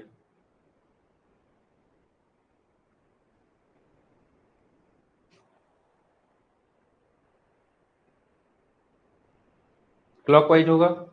बीच में यहाँ पे जाते हैं कहीं भी पॉइंट पे, ये बना दिए इसका टिल टिल टिल साथ में ले आया, किधर घूम रहे हैं, क्लॉकवाइज। इससे किसी को देखना है, देखो इसमें भी क्लॉकवाइज, तो 600 क्लॉकवाइज कर देते हैं। तो मेरा बी पे इक्विवेलेंट सिस्टम कैसे बन जाएगा, एक फोर्स आपका इधर 100 बच गया, और इसको मोमेंट मेरे को क्लॉकवाइज देना है, कितना देना है 600।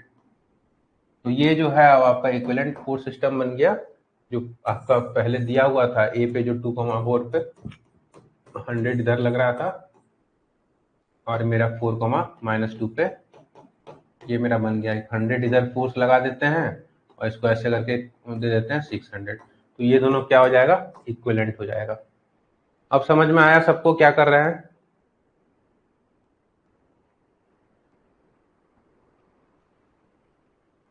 अब सबको समझ में आया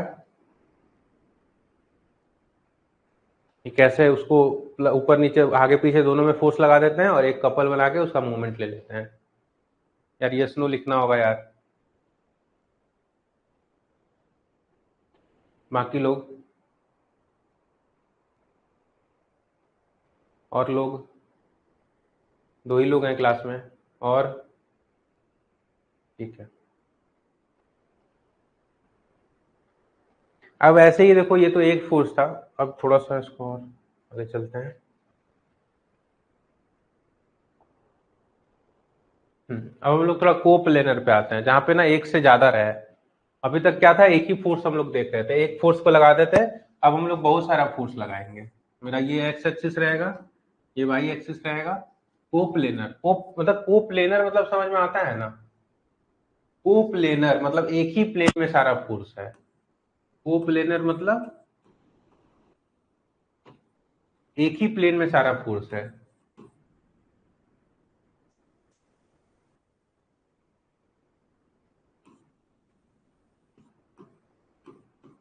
एक ही प्लेन में सारा फोर्स है।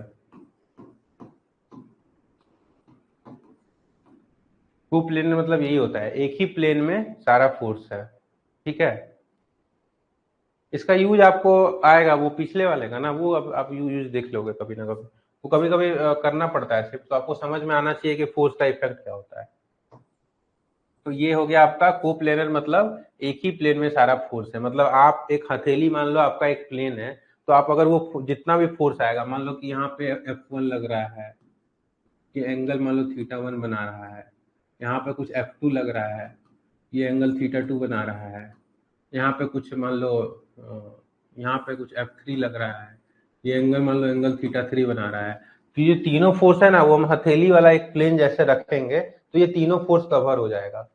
अगर एक हथेली हम रखेंगे तो वो तीनों फोर्स कवर हो जाएगा, मतलब ये जो फोर्स है वो एक प्लेन में है। ठीक है ना, तो कोप्लेनर हो गया ये फोर्स। इसका अब हम लोग देखेंगे कि रिजल्टेंट कैसे निकालते हैं कोप्लेनर फोर्स का। ठीक है, तो इसी में अब देखो, मान लो कि ये पॉइंट यहाँ पे है, इसका कुछ पोजीशन वेक्टर हम लिखते हैं यहाँ से। मान लो इसका पोजीशन वेक्टर कुछ r1 है, F2 का कुछ पोजीशन वेक्टर मिला R2 है, और F3 का मान लो पोजीशन वेक्टर कुछ R3 है। तो F रिजल्टेंट कितना हो जाएगा? F रिजल्टेंट क्या हो जाएगा? वेक्टर F1 को जोड़ेंगे, वेक्टर बोल रहे हैं, सॉरी, फोर्स, F2 फोर्स को जोड़ेंगे और प्लस F3 फोर्स को जोड़ेंगे। ये रिजल्टेंट फोर्स हो जाएगा। किसी को कोई दिक्कत? कैसे निकालेंगे? F1 का इधर कंपोनेंट लेंगे F1 cos थीटा, ऊपर लेंगे F1 sin थीटा, F2 का कंपोनेंट लेंगे F2 cos थीटा और F2 का ऊपर लेंगे F2 sin थीटा, F3 का नीचे लेंगे F3 cos थीटा और F3 का ऊपर लेंगे F3 sin थीटा। ठीक है, और फिर दोनों को वेक्टर वाइज जोड़ देंगे, cos को cos के साथ, मतलब x एक्सिस वाला को x एक्सिस के साथ जोड़ेंगे, y एक्सिस वाला को y एक्सिस के साथ जोड़ेंगे, और आपका रिजल्टेंट आ जाएगा। ये हम वेक्टरली लिख दिए हैं। अच्छा, रिजल्टेंट इसका मूवमेंट क्या होगा? रिजल्टेंट मूवमेंट आपका क्या होगा? सबका मूवमेंट को इंडिविजुअल लिख के सबको सम कर देंगे। R1 cross F1 plus R2 cross F2 plus R3 cross F3 and so on. और ऐसे जितना फोर्स दिया रहेगा उसका हम लोग लिखते चलेंगे, उसमें भी और जितना फोर्स दिया रहेगा उसको हम लिखते चलेंगे। तो ये आपका रिजल्टेंट फोर्स हो जाएगा और ये आपका रिजल्टेंट मोमेंट हो जाएगा। ठीक है,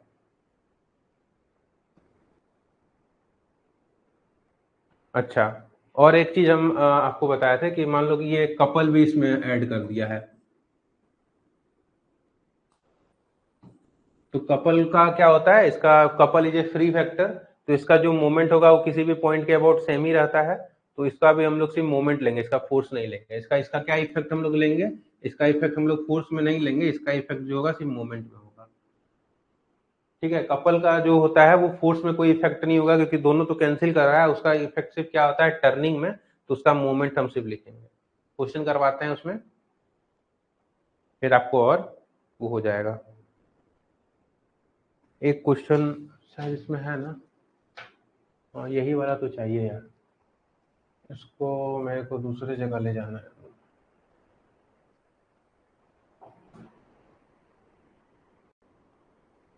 इसको क्लोन करते हैं यार, इस पे नहीं चाहिए यार,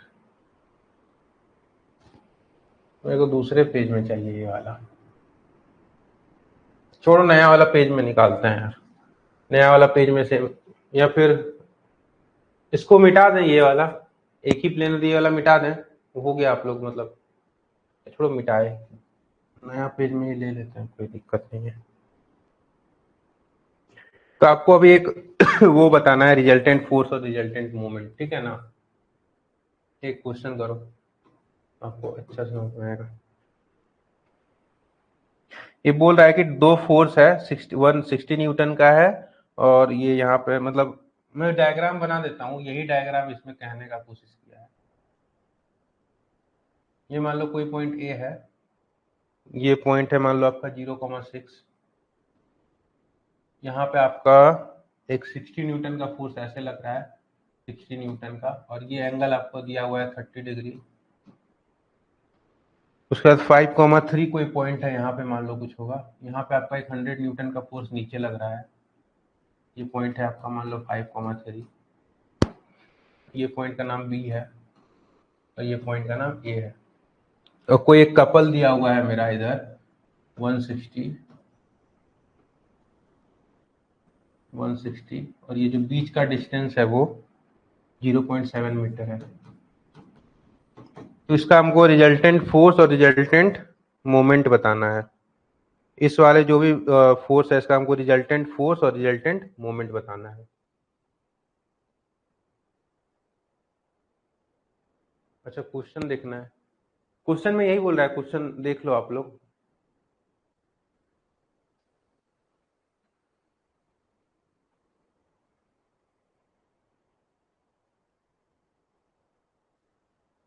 क्वेश्चन यही बोल रहा है कि दो फोर्स है, two force, one of 60 newton is applied at point A 0,c, जैसा हम डायग्राम में बनाए, और दूसरा 100 न्यूटन है जो 5,3 पे अप्लाई है, और एक कपल आपको दिया है 160 इंटू 0.7। इसका मतलब क्या हुआ 160 इंटू 0.7 का, कि 160 उसका मैग्नीट्यूड है और 0.7 जो है वो बीच का डिस्टेंस है।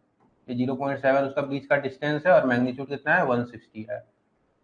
कोऑर्डिनेट है, तो determine single resultant force and resultant couple of system, मतलब आपको मोमेंट बताओ, कपल नहीं, मतलब मोमेंट बताओ, रिजल्टेंट मोमेंट बता दो आप, कपल तो नहीं होगा, रिजल्टेंट मोमेंट बताओ और रिजल्टेंट फोर्स बताओ।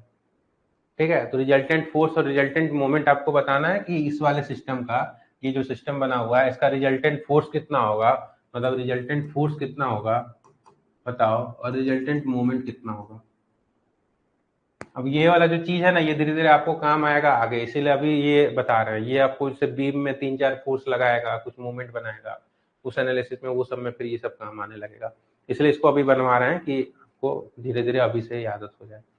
तो बनाओ इसका रिजल्टेंट फोर्स, क्या करोगे, फोर्स का एक्स और वाई कंपोनेंट निकालोगे, ये तो फोर्स वाई कंपोनेंट में ही लग रहा है 100 न्यूटन वाला, तो क्या करोगे, एफ एक्स एफ वाई निकाल के, इसका एफ वाई लग रहा है, दोनों को ऐड कर दोगे, मोमेंट इसका ए का निकालोगे, बी का मोमेंट निकालोगे, इसका मोमेंट तो पता ही है, बस तीनों मोमेंट को 30 डिग्री दिया हुआ है, 30 डिग्री क्वेश्चन में दिया हुआ है।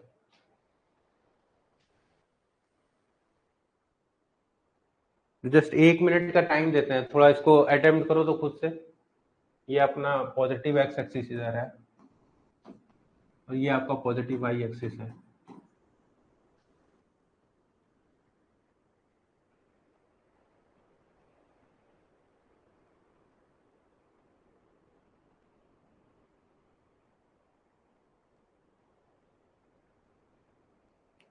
इसको थोड़ा अटेम्प्ट करो खुद से।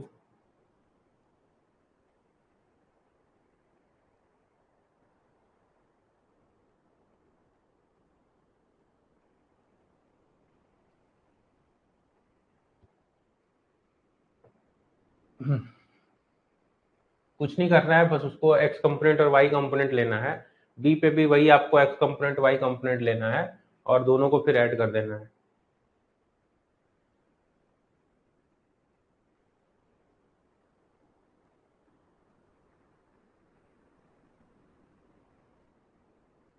और मोमेंट में भी वही करना है, इसका 60 न्यूटन वाला का मोमेंट लिखना है, ये 100 न्यूटन वाला का मोमेंट लिखना है, और इसका तो मोमेंट पता ही है, तो तीनों का मोमेंट पता है, तीनों मोमेंट आप जोड़ दोगे वेक्टर फॉर्म में, तीनों का फोर्स वो पता है, उसको भी वेक्टर फॉर्म में जोड़ दोगे।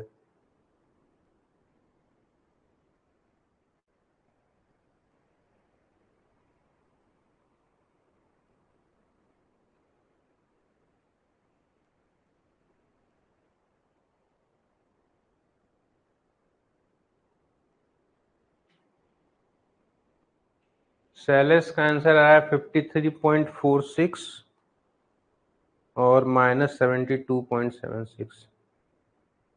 वाई कंपोनेंट में तो ये नहीं आएगा यार, वाई तो मेरे को लग रहा है कि पूरा इंटीजर ही आएगा वाई कंपोनेंट ऑफ फोर्स। देख लो यार फिर से एक बार आप जो भी हो।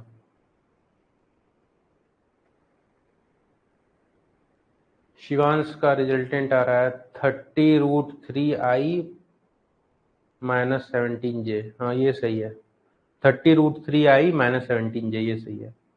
√3 जो भी होगा वो वैल्यू निकाल लेना, वाई कंपोनेंट तो -17j आ रहा है। 72 सेलेस आप देखो, ये आप कुछ गलती कर रहे हो यार, cos 30 sin 30 तो 1/2 ऐसे ही हो जाता है। बाकी लोग और देखो यार थोड़ा जल्दी एक बार।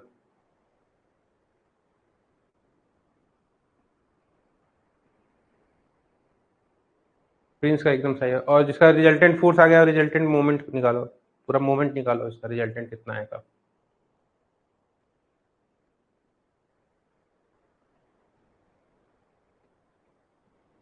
और हम बस 10 सेकंड 15 सेकंड और रुकेंगे।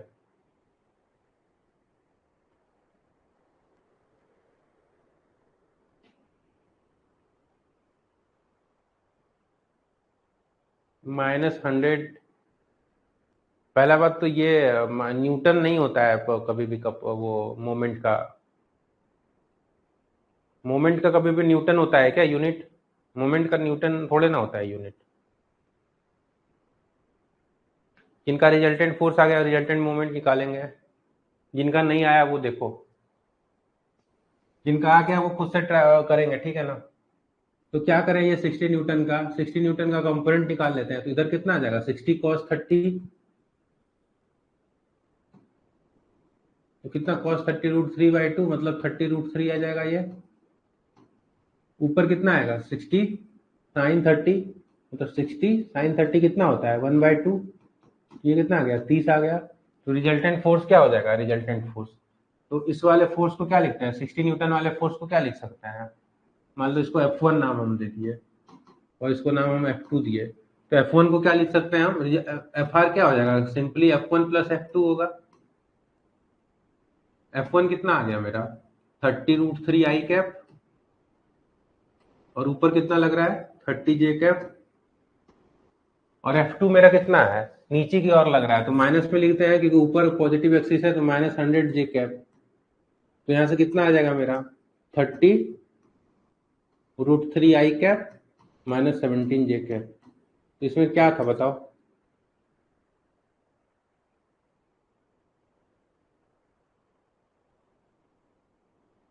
इसमें क्या चीज है जो कि आपको लग रहा है कि इसमें कोई डिफिकल्ट है या फिर कोई दिक्कत है। कंपोनेंट कितना बार आपको बता रहे हैं जिसके साथ एंगल बनाएगा उसके साथ कॉस लेना है परपेंडिकुलर में साइन लेना है।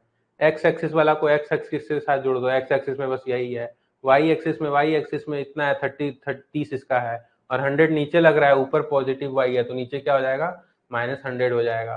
तो इससे क्या आ जाएगा 30√3 और ये आपका हो जाएगा। कोई ऐसा लोग जिसको अब ये वाला भी इसमें भी कुछ डाउट लग रहा हो। ये तो सबको समझ में आना चाहिए। अब क्या करते हैं मोमेंट लिखते हैं। मोमेंट क्या करते हैं मोमेंट जो रिजल्टेंट होगा वो किसके किसके कारण होगा। एक तो फोर्स F1 के कारण होगा अच्छा और एक F2 के कारण होगा और एक F3 के कारण होगा। अब यहाँ पे थोड़ा सा ध्यान देना हम सिंगल सिंगल पहले लेते हैं F1 के कारण देखते हैं ठीक है ना। तो F1 के कारण क्या है F1 इधर लग रहा है इसका दो कंपोनेंट आ रहा है एक इधर आ रहा है और एक इधर आ रहा है। तो एक तो ओरिजिन यहाँ पे है ओरिजिन के अबाउट हमको निकालना है। तो ये वाला जो कंपोनेंट है इसको देखो ये तो ओरिजिन से ही पास हो रहा है तो इसके कारण कोई मूवमेंट आएगा क्या। ये 30 वाला फोर्स के कारण मूवमेंट आएगा क्या यस या नो लिख के बताओ।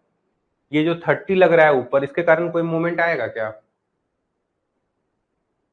ये जो फोर्स वाई एक्सिस में ही लग रहा है 30 इसके कारण पॉइंट ओ के अबाउट कोई मूवमेंट आएगा यस या नो करके बताओ। ये जो 30 फोर्स लग रहा है वाई एक्सिस के अलॉन्ग उस वाले फोर्स के कारण ओरिजिन के अबाउट कोई मोमेंट आएगा यस या नो। कोई ऐसा लोग जिसको यस लग रहा होगा कि हाँ उसके कारण भी आएगा मोमेंट। चलो सबको ऐसा लग रहा है कि इसके कारण तो नहीं आएगा तो मोमेंट सिर्फ किसके कारण आएगा 30√3 के कारण आएगा। तो लिखते हैं 30√3 बीच का डिस्टेंस कितना है। बीच का डिस्टेंस मेरा ये वाला डिस्टेंस है परपेंडिकुलर डिस्टेंस यही है ना फोर्स इधर लग रहा है परपेंडिकुलर डिस्टेंस मेरा ये है कितना यूनिट है 6 यूनिट है गुना 6। डायरेक्शन कैसे होगा यहाँ से हम खींचेंगे फोर्स मेरा कैसे लग रहा है फोर्स मेरा ऐसे लग रहा है और मेरा ओरिजिन से इसके ऊपर ऐसे करके ड्रॉ किए हैं तो कैसा करके घूम रहा है क्लॉकवाइज घूम रहा है तो इसको क्लॉकवाइज लिख दो। इसके लिए हो गया 100 के लिए देखो 100 के लिए कितना आएगा 100 वाला में क्या लग रहा है फोर्स ऐसे नीचे लग रहा है और इसको हम पैरेलल शिफ्ट कर दो या तो फिर इसका यहाँ पे आप ड्रॉ करो तो ऐसे भी ड्रॉ करोगे फिर भी क्लॉकवाइज ही आएगा। तो इसका मेरा पोजीशन वेक्टर ऐसे ड्रॉ होगा टेल टेल एक जगह आ गया इसमें भी क्या हो जाएगा क्लॉकवाइज और ये डिस्टेंस आपका कितना है 5 है तो इसके कारण कितना आएगा +100 × 5 इसका भी क्या आया क्लॉकवाइज आया। मोमेंट का कितना आएगा 160 × 0.7 इसका डायरेक्शन कैसे देखेंगे कोई भी बीच वाले पॉइंट पे जाएंगे और ऐसे गए इसमें भी कैसे घूमना पड़ रहा है क्लॉकवाइज घूमना पड़ रहा है मतलब इसका भी जो है वो क्लॉकवाइज ही है तो इसको भी हम प्लस में ही लिख देते हैं 0.7 क्लॉकवाइज। इसको सॉल्व कर लेना ये कितना आएगा इसका 663.96 आएगा 664 मान लो इसको 664 क्लॉकवाइज। क्लॉकवाइज मतलब क्या हो गया क्लॉकवाइज मतलब इधर घूम रहे हैं क्लॉकवाइज मतलब इधर घूम रहे हैं मतलब मेरा अंगूठा किधर जा रहा है इनटू द प्लेन तो इसको हम ऐसे भी लिख सकते हैं 664 और माइनस का के कैप क्योंकि ये अंदर की ओर जा रहा है तो उसको हम ऐसे भी लिख सकते हैं। ठीक है यार ये वाला वैल्यू आप लोग देख लेना इसको सॉल्व करने के बाद जो भी आ रहा है वो देख लेना जो भी एक्स यूनिट आ रहा होगा इसमें उसमें कोई बड़ा डील नहीं। ये वाला आप समझ में आ रहा है ना कि एंगल देख क्लॉकवाइज मतलब क्या हो रहा है क्लॉकवाइज मतलब ऐसे घूम रहे हैं क्लॉकवाइज ऐसे घूम रहे हैं मतलब अंगूठा मेरा किधर जा रहा है थंब थंब मेरा किधर जा रहा है, अंदर की ओर। अंदर की ओर मतलब माइनस के कैप, बाहर की ओर आता तो क्या करते हैं, इसको प्लस के कैप करते हैं। किसी को कोई दिक्कत यहां तक?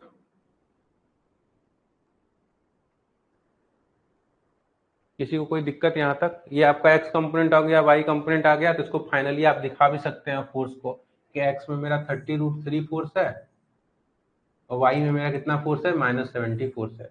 तो मेरा जो रिजल्टेंट होगा वो कुछ यहाँ पे ऐसे बनेगा। ये आपका रिजल्टेंट फोर्स हो गया। तो रिजल्टेंट फोर्स जो होगा वो कहीं यहाँ पे आएगा।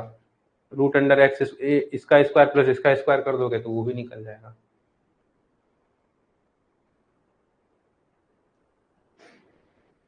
मयूर का थोड़ा क्लास छूटा हुआ है तो उसको थोड़ा दिक्कत हो रहा है। ठीक है, हम एक बार फिर से मयूर रिपीट करेंगे। बाकी लोग, मयूर के अलावा बाकी लोग जो कल का क्लास किए थे, जिनको पता है कि कैसे मूवमेंट का डायरेक्शन देखें, बाकी लोग यार यस नो तो लिखना होगा सर यार। कुछ तो लिखो कि हाँ सर समझ में। जिसको नहीं भी आया वो भी लिखोगे ना कि हाँ क्या नहीं समझ में आया। जिनको आ गया वो लिखो कि हाँ सर समझ में आया। यार ठीक है, ये इसके पीछे मत जाओ, ये जो भी होगा सॉल्व कर लेना। हाँ ऑब्वियसली 500 तो यहीं से दिख रहा है मेरे को, और यहाँ से भी कुछ ना कुछ आ ही जाएगा, 180 से ज़्यादा ही आएगा। ठीक है, जो भी आएगा वैल्यू देख लेना। हम अभी एक्स यूनिट लिख देते हैं, तो नहीं पता है। इसका भी पॉजिटिव, इसका भी पॉजिटिव, उसका भी पॉजिटिव, सबका तो पॉजिटिव ही है।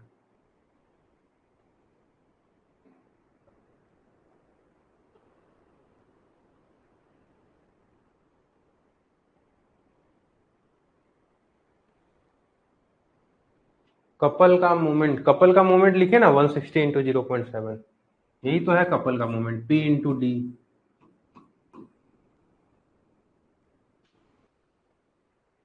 हाँ देखो शैलेंद्र, थोड़ा सा तो लगेगा, लेकिन आप थोड़ा ध्यान दें। फिर वही बोले ना, पॉजिटिव एटीट्यूड और पॉजिटिव माइंडसेट के साथ बैठो।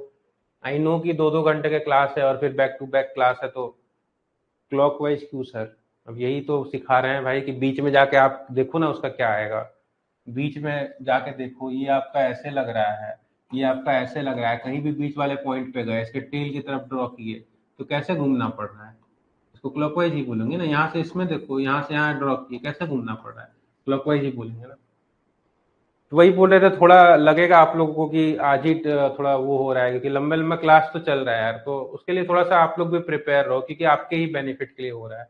और अभी मैकेनिक्स ही चलेगा तो पूरा फोकस आप मैकेनिक्स पे ही डालो, कि मैकेनिक्स अभी चलेगा 4-5 दिन में आपका वो हो जाएगा। तो फिर अभी थोड़ा ज्यादा फोकस डालो मैकेनिक्स पे यार, फिर दूसरा सब्जेक्ट स्टार्ट होगा तो फिर दूसरे पे डालना। अब जैसा डिसाइड हुआ है अभी तो यही है कि एक एक सब्जेक्ट कंप्लीट होगा। यार वन मोर क्वेश्चन, ये आप लोग को फिर और भी मिल जाएगा। मेरे को थोड़ा सा मूव भी करना है, क्योंकि ऑलरेडी अभी 2 घंटा फिर हो जाएगा फिर मेरे को। तो हम लोग अब थोड़ा आगे बढ़ते हैं। यहाँ तक हो गया, अब थोड़ा सा और आगे बढ़ते हैं, ठीक है ना। क्वेश्चन आपको बहुत सारा मिलेंगे, जो भी बोल रहे हैं इनका आप टेंशन मत, आपको बस कॉन्सेप्ट समझ में आना चाहिए कि क्या कर रहे हैं। वो समझ में आ रहा है, बस हो गया आपका क्वेश्चन। चलो हम लोग आगे बढ़ते हैं अब सिस्टम ऑफ डिस्ट्रीब्यूटेड फोर्स थोड़ा देखते हैं कि ये क्या है। अब यहाँ से थोड़ा सा देखो, इस पे भी अच्छा सारा क्वेश्चन बनता है सिस्टम ऑफ डिस्ट्रीब्यूटेड फोर्स पे। यहाँ से भी आपको क्वेश्चन देखने को मिलेगा। अब थोड़ा नाम थोड़ा लग रहा है उधर देखने में, लेकिन कोई दिक्कत नहीं है। जो जो पीछे हम लोग पढ़ाए हैं बस उसी का यूज यहाँ पे करेंगे और इससे भी बनेगा, ठीक है ना। माइनस जे होना चाहिए। माइनस जे क्यों होगा भाई? ये आई जे प्लेन में है तो के प्लेन में ऑब्वियसली आएगा, जे प्लेन में कैसे आएगा? कभी भी क्रॉस प्रोडक्ट लेते हो तो वो तो ऐसे करके घुमा रहे हो हाथ, तो किधर जाएगा? या तो इधर जाएगा या तो इधर जाएगा। तो उस प्लेन के परपेंडिकुलर होता है। जिस भी प्लेन में आपका फोर्स रहता है ना और पोजीशन वेक्टर, दोनों के परपेंडिकुलर कपल है और दोनों के परपेंडिकुलर मूवमेंट आएगा, क्योंकि क्रॉस प्रोडक्ट होता है वहां पे। ठीक है, ओह सॉरी। तो ये क्या है? System of distributed force. नाम पे सिर्फ थोड़ा सा लग रहा है। इसमें हम लोग क्या करेंगे कि force distribution over a surface are called, मतलब कि आपका कोई भी, मतलब अभी तक हम लोग फोर्स को कांस्टेंट मानते थे ना, अब आपको कुछ वैरी करके फोर्स लगेगा। मान लो ये आपका कोई बीम है, तो इस पे फोर्स अभी तक हम लोग कैसे मानते थे कि ऐसे करके फोर्स मान लेते थे कि ऐसे लग रहा है। अब फोर्स वैरी करेगा। और फोर्स वेरी करेगा तो थोड़ा सा अच्छा फोर्स ऐसे करके लगेगा। मान लो कि फोर्स ऐसे वेरी कर रहा है, ये आपका फोर्स लग रहा है। अभी तक क्या था, एक कांस्टेंट फोर्स लग रहा था, अब फोर्स वेरी करेगा, फोर्स ऐसे करके बढ़ते जाएगा, तो ये क्या हो गया, डिस्ट्रीब्यूटेड फोर्स। मतलब ये क्या है, और इसमें आएगा यूनिफॉर्मली डिस्ट्रीब्यूटेड है कि कोई दूसरा डिस्ट्रीब्यूशन है, तो वो आप लोग अभी देखेंगे।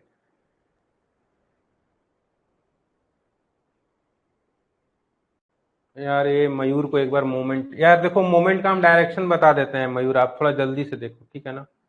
मोमेंट कुछ नहीं होता है, मोमेंट का एक फॉर्मूला होता है आर क्रॉस एफ, जिसमें आप क्या करो कि फोर्स मान लो कहीं पे लग रहा है, उसका परपेंडिकुलर डिस्टेंस निकाल लो।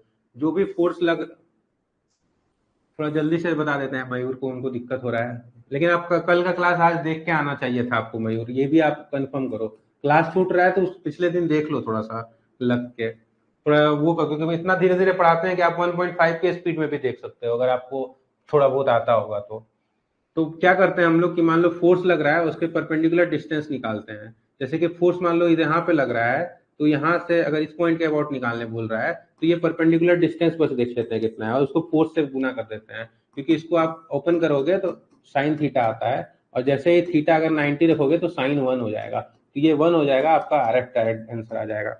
तो मतलब क्या करते हैं, उसमें परपेंडिकुलर डिस्टेंस निकालते हैं। और आपको डायरेक्शन कैसे देखते हैं, तो जहां भी एफ लग रहा है उसके टेल की तरफ, कोई भी वेक्टर का दो चीज होता है, एक तो ये इसको बोलते हैं उसका टेल, और ये जो होता है उसको एरो जिधर लगा रहता है उसको बोलते हैं हेड। तो हमको जब भी पोजीशन वेक्टर ड्रॉ करना है उसके टेल की तरफ ड्रॉ करना है, जब भी पोजीशन वेक्टर ड्रॉ करना है उसके टेल की तरफ ड्रॉ करना है। यहाँ पे मान लो आपका एक फोर्स ऐसे लग रहा है, और इस पॉइंट के बाद आपको मोमेंट निकालना है, तो उसके टेल की तरफ आप एक पोजीशन वेक्टर ड्रॉ करो, और ये वाला वेक्टर का मान लो ये टेल है और ये हेड है, इसका ये टेल है ये हेड है, दोनों का टेल टेल सेम में आ गया। अब तो ये आपको बता दिए देखने के लिए। अब चलो हम लोग डिस्ट्रीब्यूटेड फोर्स की तरफ बढ़ते हैं। तो हम क्या बता रहे थे कि अभी तक हम लोग एक पॉइंट में ऐसे करके फोर्स दिखा दे रहे थे। हाँ यार वो थोड़ा बैटरी का वो है, बैटरी बार बार थोड़ा डिस्चार्ज हो जा रहा है। हाँ एक्स्ट्रा बैटरी है, उसी को सिर्फ रिप्लेस करने में जो समय लग रहा है उसका आप टेंशन मत लीजिए, हमारे पास एक्स्ट्रा बैटरी है, मतलब मैनेजमेंट के पास सब कुछ है। आपको बस आपको बस क्लास में ध्यान देना है, वो आपको प्रॉब्लम नहीं होगा, बैटरी चेंज करने में मे बी 30 सेकेंड 1 मिनट लगता है, उसका कोई दिक्कत नहीं है। वो क्लास थोड़ा लंबा लंबा चल रहा है ना, तो इसलिए थोड़ा बैटरी भी, 1 घंटे की क्लास चलते थे तो वो ले लेता था, अभी 2-2 घंटा कंटिन्यूस चल रहा है, तो एक बार ये ट्रांसमीटर का चेंज करना पड़ रहा है, फिर एक बार रिसीवर का चेंज करना पड़ रहा है, तो वो थोड़ा सा हो रहा है। बट डोंट वरी, उसके लिए आप टेंशन मत लो। तो हम क्या बता रहे थे कि डिस्ट्रीब्यूटेड फोर्स में हम क्या करेंगे, फोर्स आपका, अच्छा वो मयूर ना कौन जो भी पूछ रहा था, समझ में थोड़ा बहुत आया होगा कि कैसे हम डायरेक्शन देखना है, ठीक है ना। तो अभी हम क्या कर रहे हैं, अब डिस्ट्रीब्यूटेड फोर्स का देखेंगे। अभी तक क्या था, फोर्स मेरा कांस्टेंट रहता था, अभी तक मेरा क्या रहता था, फोर्स कांस्टेंट रहता था। तो फोर्स कांस्टेंट रहता था तो हमको कोई प्रॉब्लम नहीं होता था, डायरेक्ट इसका इफेक्ट हम देख लेते थे, इसका मूवमेंट लिख लेते थे। अब इसको जो डिस्ट्रीब्यूटेड फोर्स है ना, इसका भी अब हमको इक्विवेलेंट निकालना पड़ेगा। मतलब ये जो फोर्स है उसको हमको कुछ ऐसे निकालना पड़ेगा कि इसका इफेक्ट मेरे को देखना पड़ेगा कि इस वाले फोर्स को हमको ऐसे रिप्लेस करना है, ये एफ से रिप्लेस करना है। मान लो ये फोर्स वेरी कर रहा है 6 किलो न्यूटन पर, मतलब मान लो मीटर से वेरी कर रहा है, कि कुछ भी वेरी कर रहा है, तो इसका जो है मेरे को अब इक्विवेलेंट निकालना पड़ेगा फोर्स, और वो डिस्टेंस निकालना पड़ेगा कि कहाँ पे लगाएं, जिसके कारण जो इस फोर्स का जो इफेक्ट आ रहा है, इस फोर्स का क्या दो इफेक्ट होगा, एक तो ये इसको नीचे पुश कर रहा है, और एक तो ये इसको मूवमेंट देगा। तो मेरे को एक इक्विवेलेंट फोर्स निकालना है जिसका सेम इफेक्ट हो, कि वो फोर्स यहाँ पे मान लो अगर हम लगा दिए तो सेम मेरा वो क्या उतना फोर्स नीचे लग जाए, कि उसका जो फोर्स पुश वाला इफेक्ट हो वो भी सेम हो जाए, और जो मोमेंट जो इसका इफेक्ट आए वो रिजल्टेंट मोमेंट भी इस वाले फोर्स के बराबर हो जाए। और कोई बताओ यार, वॉइस का किसी को और कोई प्रॉब्लम है, या फिर वॉइस का इशू रिजॉल्व हो गया। बाकी लोग बताए, वॉइस क्या, वॉइस नहीं आ रहा है क्या। यार नेक्स्ट क्लास तो अभी फिर स्टार्ट हो जाएगा, उसका आप टेंशन, अभी कुछ नहीं है, बस अभी आपको हम बेसिक ही बताएंगे, नेक्स्ट क्लास से हम लोग प्रॉब्लम करेंगे, अभी बेसिक सुन लो। यार अब आप लोग सिर्फ जो ये बताओ, वॉइस का इशू सब ठीक है ना। ठीक है, बस मेरे को वॉइस ही पूछना था। आप लोग बस देखो, अभी हम आपको बेसिक बताएंगे कि क्या करने वाले हैं, फिर बाद में हम लोग क्वेश्चन करवाएंगे। तो यही लिखा है, in solving question it is considered that beams and cantilever are subjected to transverse loading which is considered as a uniformly distributed along its length। मतलब ट्रांसवर्स लोडिंग मतलब ये मान लो मेरा हाथ बीम है, इसके ऊपर जो फोर्स लग रहा है वो ऐसे करके लग रहा है, ट्रांसवर्स लग रहा है, ठीक है ना। वो ऐसे नहीं मान लेना कि कुछ एंगल पे ऐसे करके लग रहा है या फिर ऐसे करके कोई एंगल, जो भी फोर्स लग रहा है उसको हम ट्रांसवर्स अभी लेंगे, ठीक है। कोई एंगल वेंगल नहीं लेंगे कि इसको एंगल दे देंगे, ठीक है। तो ये वाला क्या है, ऐसे करके अभी पूरा वो परपेंडिकुलर ट्रांसवर्स लोडिंग मानेंगे कि ऐसे करके मेरा ट्रांसवर्स लग रहा है, ऐसे कोई एंगल वेंगल पे नहीं मानेंगे, ठीक है ना। वही लिखे हैं। तो अभी हम इस वाले पूरे चैप्टर में जो डिस्ट्रीब्यूटेड फोर्स वाला है इसमें करने हम क्या वाले हैं, कोई भी यूनिफॉर्मली आपको डिस्ट्रीब्यूटेड दिया रहेगा, इसको हम एनालाइज करेंगे, इसको हम सॉल्व करेंगे कि इसका नेट फोर्स कितना लगा रहा है इस बॉडी पे, वो नेट फोर्स को लिखेंगे। उसके बाद हम देखेंगे कि इसका कितना मूवमेंट आ रहा है, वही सेम मोमेंट मेरे को इस फोर्स से जनरेट करवाना है। तो इसका मोमेंट मान लो कि m आया, तो मतलब कि अगर f फोर्स इसका रिजल्टेंट है तो fx जो होगा, जो इस मोमेंट होगा वो किसके बराबर होना चाहिए, m के बराबर होना चाहिए। वहां से x जो हम निकाल लेंगे m/f। तो ये डिस्टेंस पता चल जाएगा कि कितने डिस्टेंस पे फोर्स लगाएं कि इसका जो मोमेंट है उस वो और वो जो मोमेंट है दोनों सेम हो जाए। तो ये दोनों हम लोग को देखना है, ठीक है। ये आपका डिस्ट्रीब्यूटेड फोर्स हो गया। चलो इसके बाद तो क्वेश्चन है ये सब ना, ठीक है। तो इसका थोड़ा सा हम और करवाते हैं थ्योरी मतलब कि इसका कैसे निकाला जाता है। अच्छा, तो इसका पेज ऐड कर लेते हैं। अच्छा, एक कंसेप्ट और मेरे को बताना है थोड़ा सा। ये वाला आप लोगों को पता है ना, इंटीग्रेशन वाला। इंटीग्रेशन क्या दिखाता है किसी भी चीज का, मान लो कैसे समझाएं, ठीक है। इसको ऐसे मान लो, आपको ये मान लो ये है, ठीक है, और ये आपका कोई वैरी कर रहा है। तो कोई भी मान लो ये वाला ये जो फंक्शन है, ये मान लो आपको दिया है y equal to F X. ये आपका x एक्सिस है और ये आपका y एक्सिस है, और ये आपका ये कुछ y equal to F X, जो मान लो कि x कहाँ से 0 से लेके x इक्वल टू a तक आपका जा रहा है, ठीक है। और y इक्वल टू 0 से लेके मान लो ये कुछ y इक्वल टू b तक जा रहा है। ये आपका मैक्सिमम हाइट b है, और ये आपका a इधर है। और ये y equal to F X जो है, ये आपका कुछ भी मान लो y equal to F X जो है, ये आपका फंक्शन दिया हुआ है। तो अगर हम इसका ये एरिया हमको निकालने के लिए बोल रहा है, ये एरिया मेरे को टोटल बोल रहा है कि ये एरिया कितना होगा। तो ये आप लोग 11th-12th में देखे थे कर्व ट्रेसिंग करके, सम ऑफ मल्टीप्लीकेशन। ये क्या होता है भाई, sum of multiplication, sum of area का सम बताता है। तो अगर हम इसको हमको बोले कि इस वाले ये वाला एरिया निकालना है तो कैसे निकालेंगे, तो इस वाला एरिया निकालने के लिए हम क्या करेंगे, इसमें इस वाला एरिया को निकालने के लिए हमको क्या करना होगा, इस वाला एरिया को निकालने के लिए क्या करना होगा, मेरे को ऐसे डायग्राम फिर से ड्रॉ करना होगा, और ये मेरा ऐसे करके फंक्शन वेरी कर रहा है। तो इसमें हम क्या करेंगे कि यहाँ से x डिस्टेंस, ये एकदम ध्यान से समझना, 2 मिनट के लिए सब कुछ भूल जाओ, एकदम दुनियादारी सब कुछ भूल जाओ, सिर्फ इतना ही कंसंट्रेट करो। ये आप लोग को याद भी होगा, 11th-12th में भी करते थे कि स्ट्रिप बनाते थे, x डिस्टेंस पे जाके एक dx मतलब क्या है, बहुत छोटा सा, x डिस्टेंस पे जाके dx लेंथ का, ये जो लेंथ है वो कितना होगा, एकदम dx बहुत छोटा सा लेंथ का, इसका x डिस्टेंस पे जाके dx लेंथ का हम क्या बना देते, स्ट्रिप बनाते थे। और फिर इसको क्या करते थे, ये स्ट्रिप आपका, तो इस वाले का जो आपका क्या हो जाएगा, मान लो y इक्वल टू एक्स दिया हुआ है ना, तो जैसे कि y इक्वल टू एक्स, मतलब अगर x डालोगे इसमें तो y लेंथ, इसका लेंथ कितना आ जाएगा, ये जो स्ट्रिप बनाए हैं इसका लेंथ कैसे निकालेंगे, इसका लेंथ कितना होगा बताओ तो। मान लो कि क्या लिख दें हम, चलो यहाँ ऐसे लिख देते हैं, y इक्वल टू मान लो ये एक्स स्क्वायर दिया हुआ है, मतलब इसका ग्राफ तो ऐसे बन जाएगा, y equal to X square का, y square equal to 4ax type बनेगा। मान लो कि y स्क्वायर इसका जो ग्राफ का मान लो कि ये है y square equal to 4x square, 4ax करना पड़ेगा यार इसको, तभी ग्राफ, मान लो y square equal to 4x दिया हुआ है, इसका ये ग्राफ दिया हुआ है। तो इसमें क्या हो जाएगा, ये मान लो y square equal to 4x दिया हुआ है, मतलब किसी भी टाइम पे, इसका मतलब क्या हुआ, किसी भी x पे y कितना होगा, रूट अंडर, मतलब किसी भी x पे y कितना हो जाएगा, y हो जाएगा आपका 2 रूट x। यही होगा ना। अभी हम पॉजिटिव का बात बोल रहे हैं, इसका पूरा ग्राफ बनाओगे तो नीचे भी आता है पैराबोला, जो आप लोग बोलते हैं y square equal to 4ax। तो किसी भी मान लो x डिस्टेंस पे जाकर dx स्ट्रिप बनाए, dx एकदम बहुत छोटा सा, मतलब dx लेंथ का एक हम स्ट्रिप बनाए, और ये स्ट्रिप यहाँ से लेके यहाँ, मतलब तो यहाँ इसका पहले y बताओ कितना होगा। तो y कितना हो जाएगा, x डिस्टेंस पे x, जैसे x यहाँ डालोगे तो ये y कितना आ जाएगा आपका 2√x। यहाँ तक सबको समझ में आ रहा है क्या, ये बताओ। x डिस्टेंस पे dx लेंथ, बहुत छोटा सा लेंथ का स्ट्रिप बना है, तो इस स्ट्रिप मतलब एक पट्टी, समझ रहे हैं, एक पट्टी बना है, पट्टी x डिस्टेंस पे जाके एक dx लेंथ का बहुत छोटा सा पट्टी बनाया है, और ये पट्टी का जो मेरे को ये चाहिए, ये पट्टी का मेरे को क्या चाहिए, ये पट्टी का मेरे को लेंथ चाहिए। तो y इक्वल टू जैसे x रखेंगे, क्योंकि ये फंक्शन मेरे को दिया है y square equal to 4x।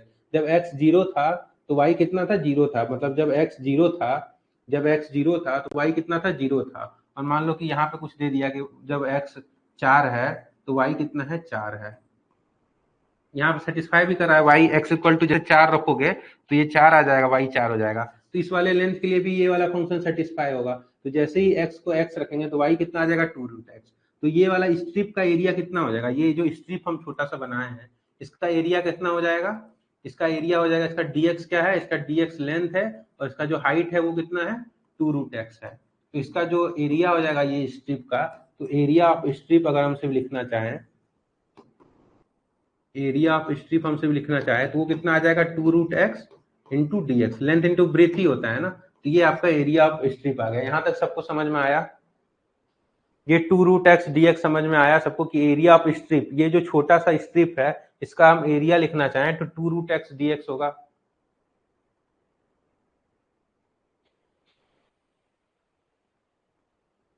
ये समझ में आया सबको। ये इंटीग्रेशन वाला शायद 11th में भी होगा, लेकिन जिनको अगर नहीं ध्यान में आ रहा है तो अभी हम समझाने का कोशिश कर रहे हैं, वो पूरा फोकस करके समझे।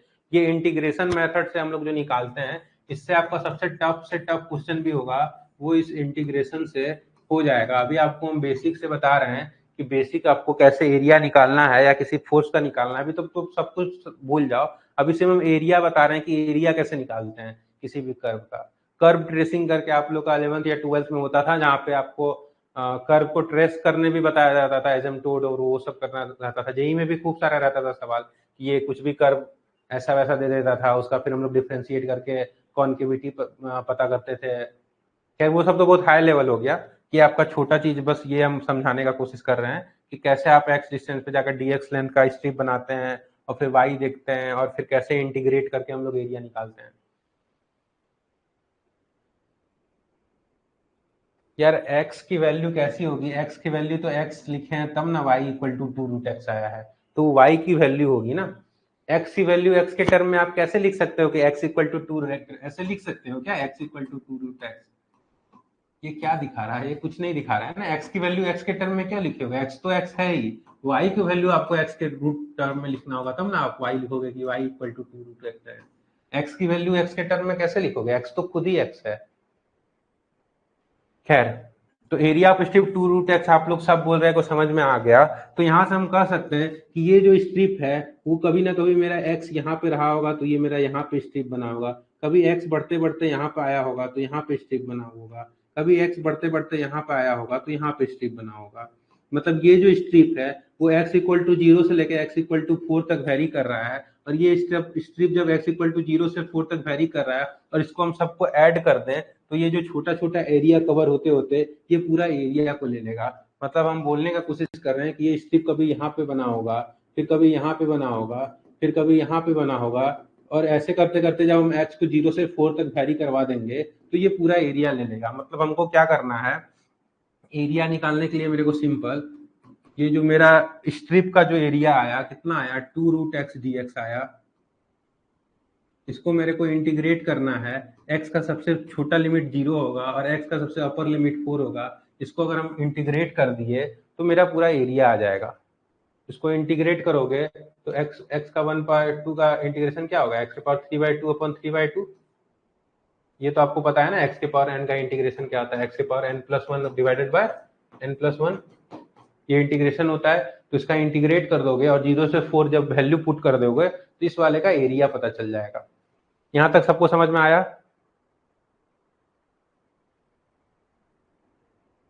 4 ये वाला डिस्टेंस है ना यहाँ से, अरे 4 अभी भूल जाओ, अभी इसके जगह पे कुछ भी x इक्वल टू ए रख दो, वो तो हम ऐसे 4 लिखे हैं। आपको ये समझ में आया कि इंटीग्रेट यहाँ 4 हटाओ, इसको इसको मान लो कि ए लिख दिया, मैं से 0 से ए तक का एरिया हमको पता करना है, तो 0 से ए तक का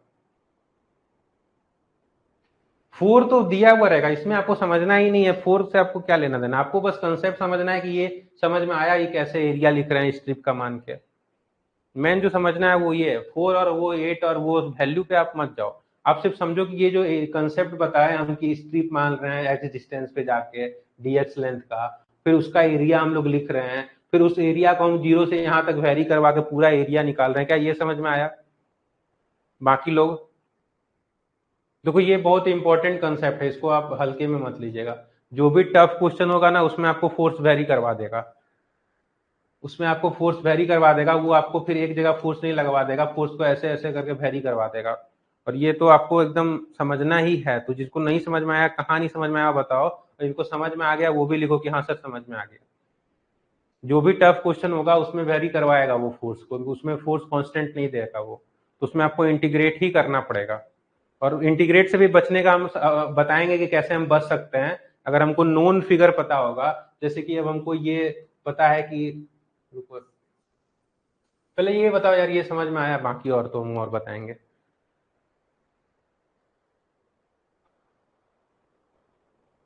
बाकी और लोग, शैलेंद्र बोल रहे हैं रिपीट, बाकी लोग जिनको आ गया कम से कम मेरे को भी पता रहना चाहिए ना कि इन लोग इतने लोगों को आ गया, फिर मैं से ठीक है एक बार रिपीट करेंगे। और लोग लिखो यार, जितने लोग क्लास में बैठे हो, I need reply from all of you. ऐसा नहीं है ना कि कोई बस ऐसे बैठ गए हैं। हाँ एरिया समझ गए तो बस इसी को फोर्स मान लेना, तो फोर्स समझ जाओगे आप, ये एरिया हो गया, वैसे ही फोर्स वेरी करवा रहा है तो छोटा छोटा फोर्स को ऐड कर देंगे तो टोटल फोर्स आ जाएगा। ये एरिया में छोटा छोटा एरिया ऐड किए तो टोटल एरिया आ गया, अब इसी में छोटा छोटा फोर्स को ऐड कर लेंगे तो पूरा फोर्स आ जाएगा। ठीक है, जिनको नहीं समझ में आया एक बार और फाइनली इससे करवाएं, एक बार और बता देते हैं, फिर अगले क्लास में जो है हम लोग इसका डेरिवेशन कर देंगे।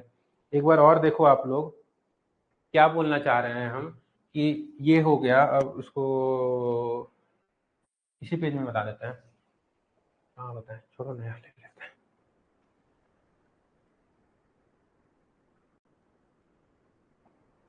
हम बोल रहे हैं कि कोई आपका ऐसे करके वेरी कर रहा है, कोई भी चीज आपका ऐसे करके ऐसे वेरी कर रहा है, अभी आप लिमिट विमिट भूल भूल जाओ, और y इक्वल टू मान लो कि ये एफ एक्स ही है।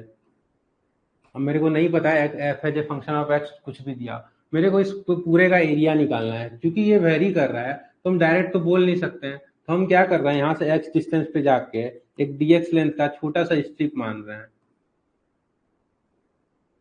dx लेंथ का स्ट्रिप मान रहे हैं, और इसका एरिया लिखना चाह रहे हैं, ये जो स्ट्रिप है इसका एरिया लिखना चाह रहे हैं। इसका एरिया क्या लिखेंगे, इसका लेंथ जो भी होगा, लेंथ कैसे निकलेगा, लेंथ मतलब क्या, y लिख रहे हैं, एट ए कोई भी x गिवन में y as a function of x दिया है तो l निकल जाएगा वहां से, तो इसका एरिया क्या लिखेंगे हम, l इक्वल टू किसी भी x पे इसका l जो होगा वो एफ एक्स हो जाएगा, मतलब y जो है इसको y ही बोलेंगे ना, कितना y होगा, तो कितना y होगा, as a function of x दिया हुआ है तो इसका एरिया क्या हो जाएगा, F x into D x, ये क्या हो जाएगा, डीए हो जाएगा, डीए मतलब छोटा सा एरिया आपका एफ एक्स डी एक्स आ गया। अब दोनों साइड इंटीग्रेट कर देंगे तो डीए का इंटीग्रेशन क्या आ जाएगा, टोटल एरिया आ जाएगा, और इसका इंटीग्रेशन कहाँ करेंगे, x इक्वल टू पहले 0 था और मैक्सिमम x इक्वल टू मान लो a तक ये जा रहा है, तो 0 से लेके a तक इसको इंटीग्रेट कर देंगे तो जो एरिया आ जाएगा वो 0 से a F X D X आ जाएगा मेरा।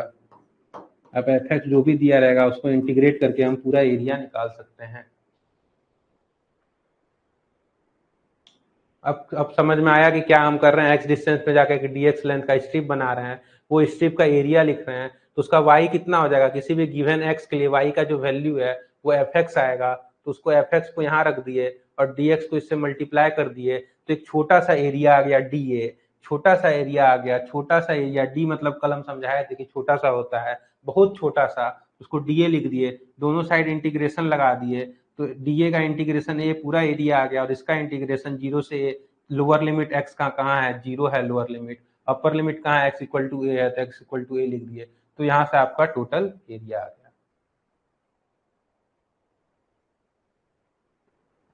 यूनिफॉर्मली डिस्ट्रीब्यूटेड होगा तो आपको तोड़ क्या मतलब आप क्या चाह रहे हैं कि कुछ भी दे दे, ऐसे करके ऐसे घुमा दे, ऐसे करके थोड़े ना आपको कोई भी फोर्स डिस्ट्रीब्यूट करके देगा, आपको कोई ना कोई पैटर्न उसमें दिखेगा ना। यूनिफॉर्मली वेरी करवाएगा, ये यूनिफॉर्मली डिस्ट्रीब्यूटेड, मतलब यूनिफॉर्मली डिस्ट्रीब्यूटेड इसको बोलते हैं कि यूनिफॉर्म है, हर जगह 6 है, इसको यूनिफॉर्मली डिस्ट्रीब्यूटेड बोलते हैं, ठीक है ना, कि हर जगह 6 है। यूनिफॉर्मली वेरिंग रहता है इसको, जो कि यूनिफॉर्म वेरी कर रहा है, एक कांस्टेंट रेट से बढ़ रहा है, इसको यूनिफॉर्मली वेरिंग कहते हैं। अब आपको ऐसा कुछ भी ऊट पटांग नहीं दे देगा कि ऐसे करके ऐसे लो फोर्स मेरा ऐसे वेरी कर रहा है, ये सब नहीं देगा, और ये पॉसिबल भी नहीं है कि एक ही पॉइंट पे 2 फोर्स थोड़े ना पॉसिबल है, एक ही एक्स के लिए 2 फोर्स थोड़े ना पॉसिबल है। तो आपको यही दोनों में से देगा, यूनिफॉर्मली डिस्ट्रीब्यूट करवा के देगा या यूनिफॉर्मली वेरी करवा के देगा। ये यूनिफॉर्मली डिस्ट्रीब्यूट है, मतलब सब जगह आपका यूनिफॉर्म ही लग रहा है फोर्स, और ये यूनिफॉर्मली वेरिंग है, मतलब कि यूनिफॉर्म एक सेम रेट से बढ़ रहा है, एक सेम रेट से बढ़ रहा है। तो यही दोनों, तो यही दोनों में से कुछ एक होगा, तो या तो ये यूनिफॉर्मली डिस्ट्रीब्यूट होगा, मतलब कि कांस्टेंट होगा, यहाँ भी 6 लग रहा है, यहाँ भी 6 लग रहा है, यहाँ भी 6 लग रहा है, तो इसका तो कोई दिक्कत ही नहीं है, इसको टोटल एरिया निकालना, एरिया ही निकालना है ना, तो टोटल आप ऐसे करके मान लो ये x इक्वल टू 0 से 4 तक है और ये 6 लग रहा है, तो इसका एरिया तो आप आराम से निकाल सकते हो, 6 गुना 4 24 डायरेक्ट हो जाएगा, इसमें तो कोई दिक्कत ही नहीं है, इतना ही टोटल फोर्स हुआ। आप स्ट्रिप लेके भी बनाओगे तो क्या बनाओगे, x डिस्टेंस पे जाके आप dx लेंथ का स्ट्रिप बनाओगे, ये dx लेंथ का स्ट्रिप बनाओगे, और इसका हाइट कितना है 6, तो ये इस वाले का आप क्या लिखोगे हाइट, इस वाले का एरिया क्या लिखोगे 6 इंटू dx लिखोगे, और इसको इंटीग्रेट कहाँ से कहाँ तक करोगे, लोअर लिमिट है 0 और अपर लिमिट है 4, तो यहाँ से क्या आ जाएगा 6 और dx का इंटीग्रेशन x, और x में 4 और 0 रखोगे तो 6 इंटू 4 माइनस 0, तो यहाँ से भी ये 24 ही आएगा। कहने का मतलब ये है कि integration is the key, integration से सारा सवाल हो जाएगा चाहे कैसा भी हो।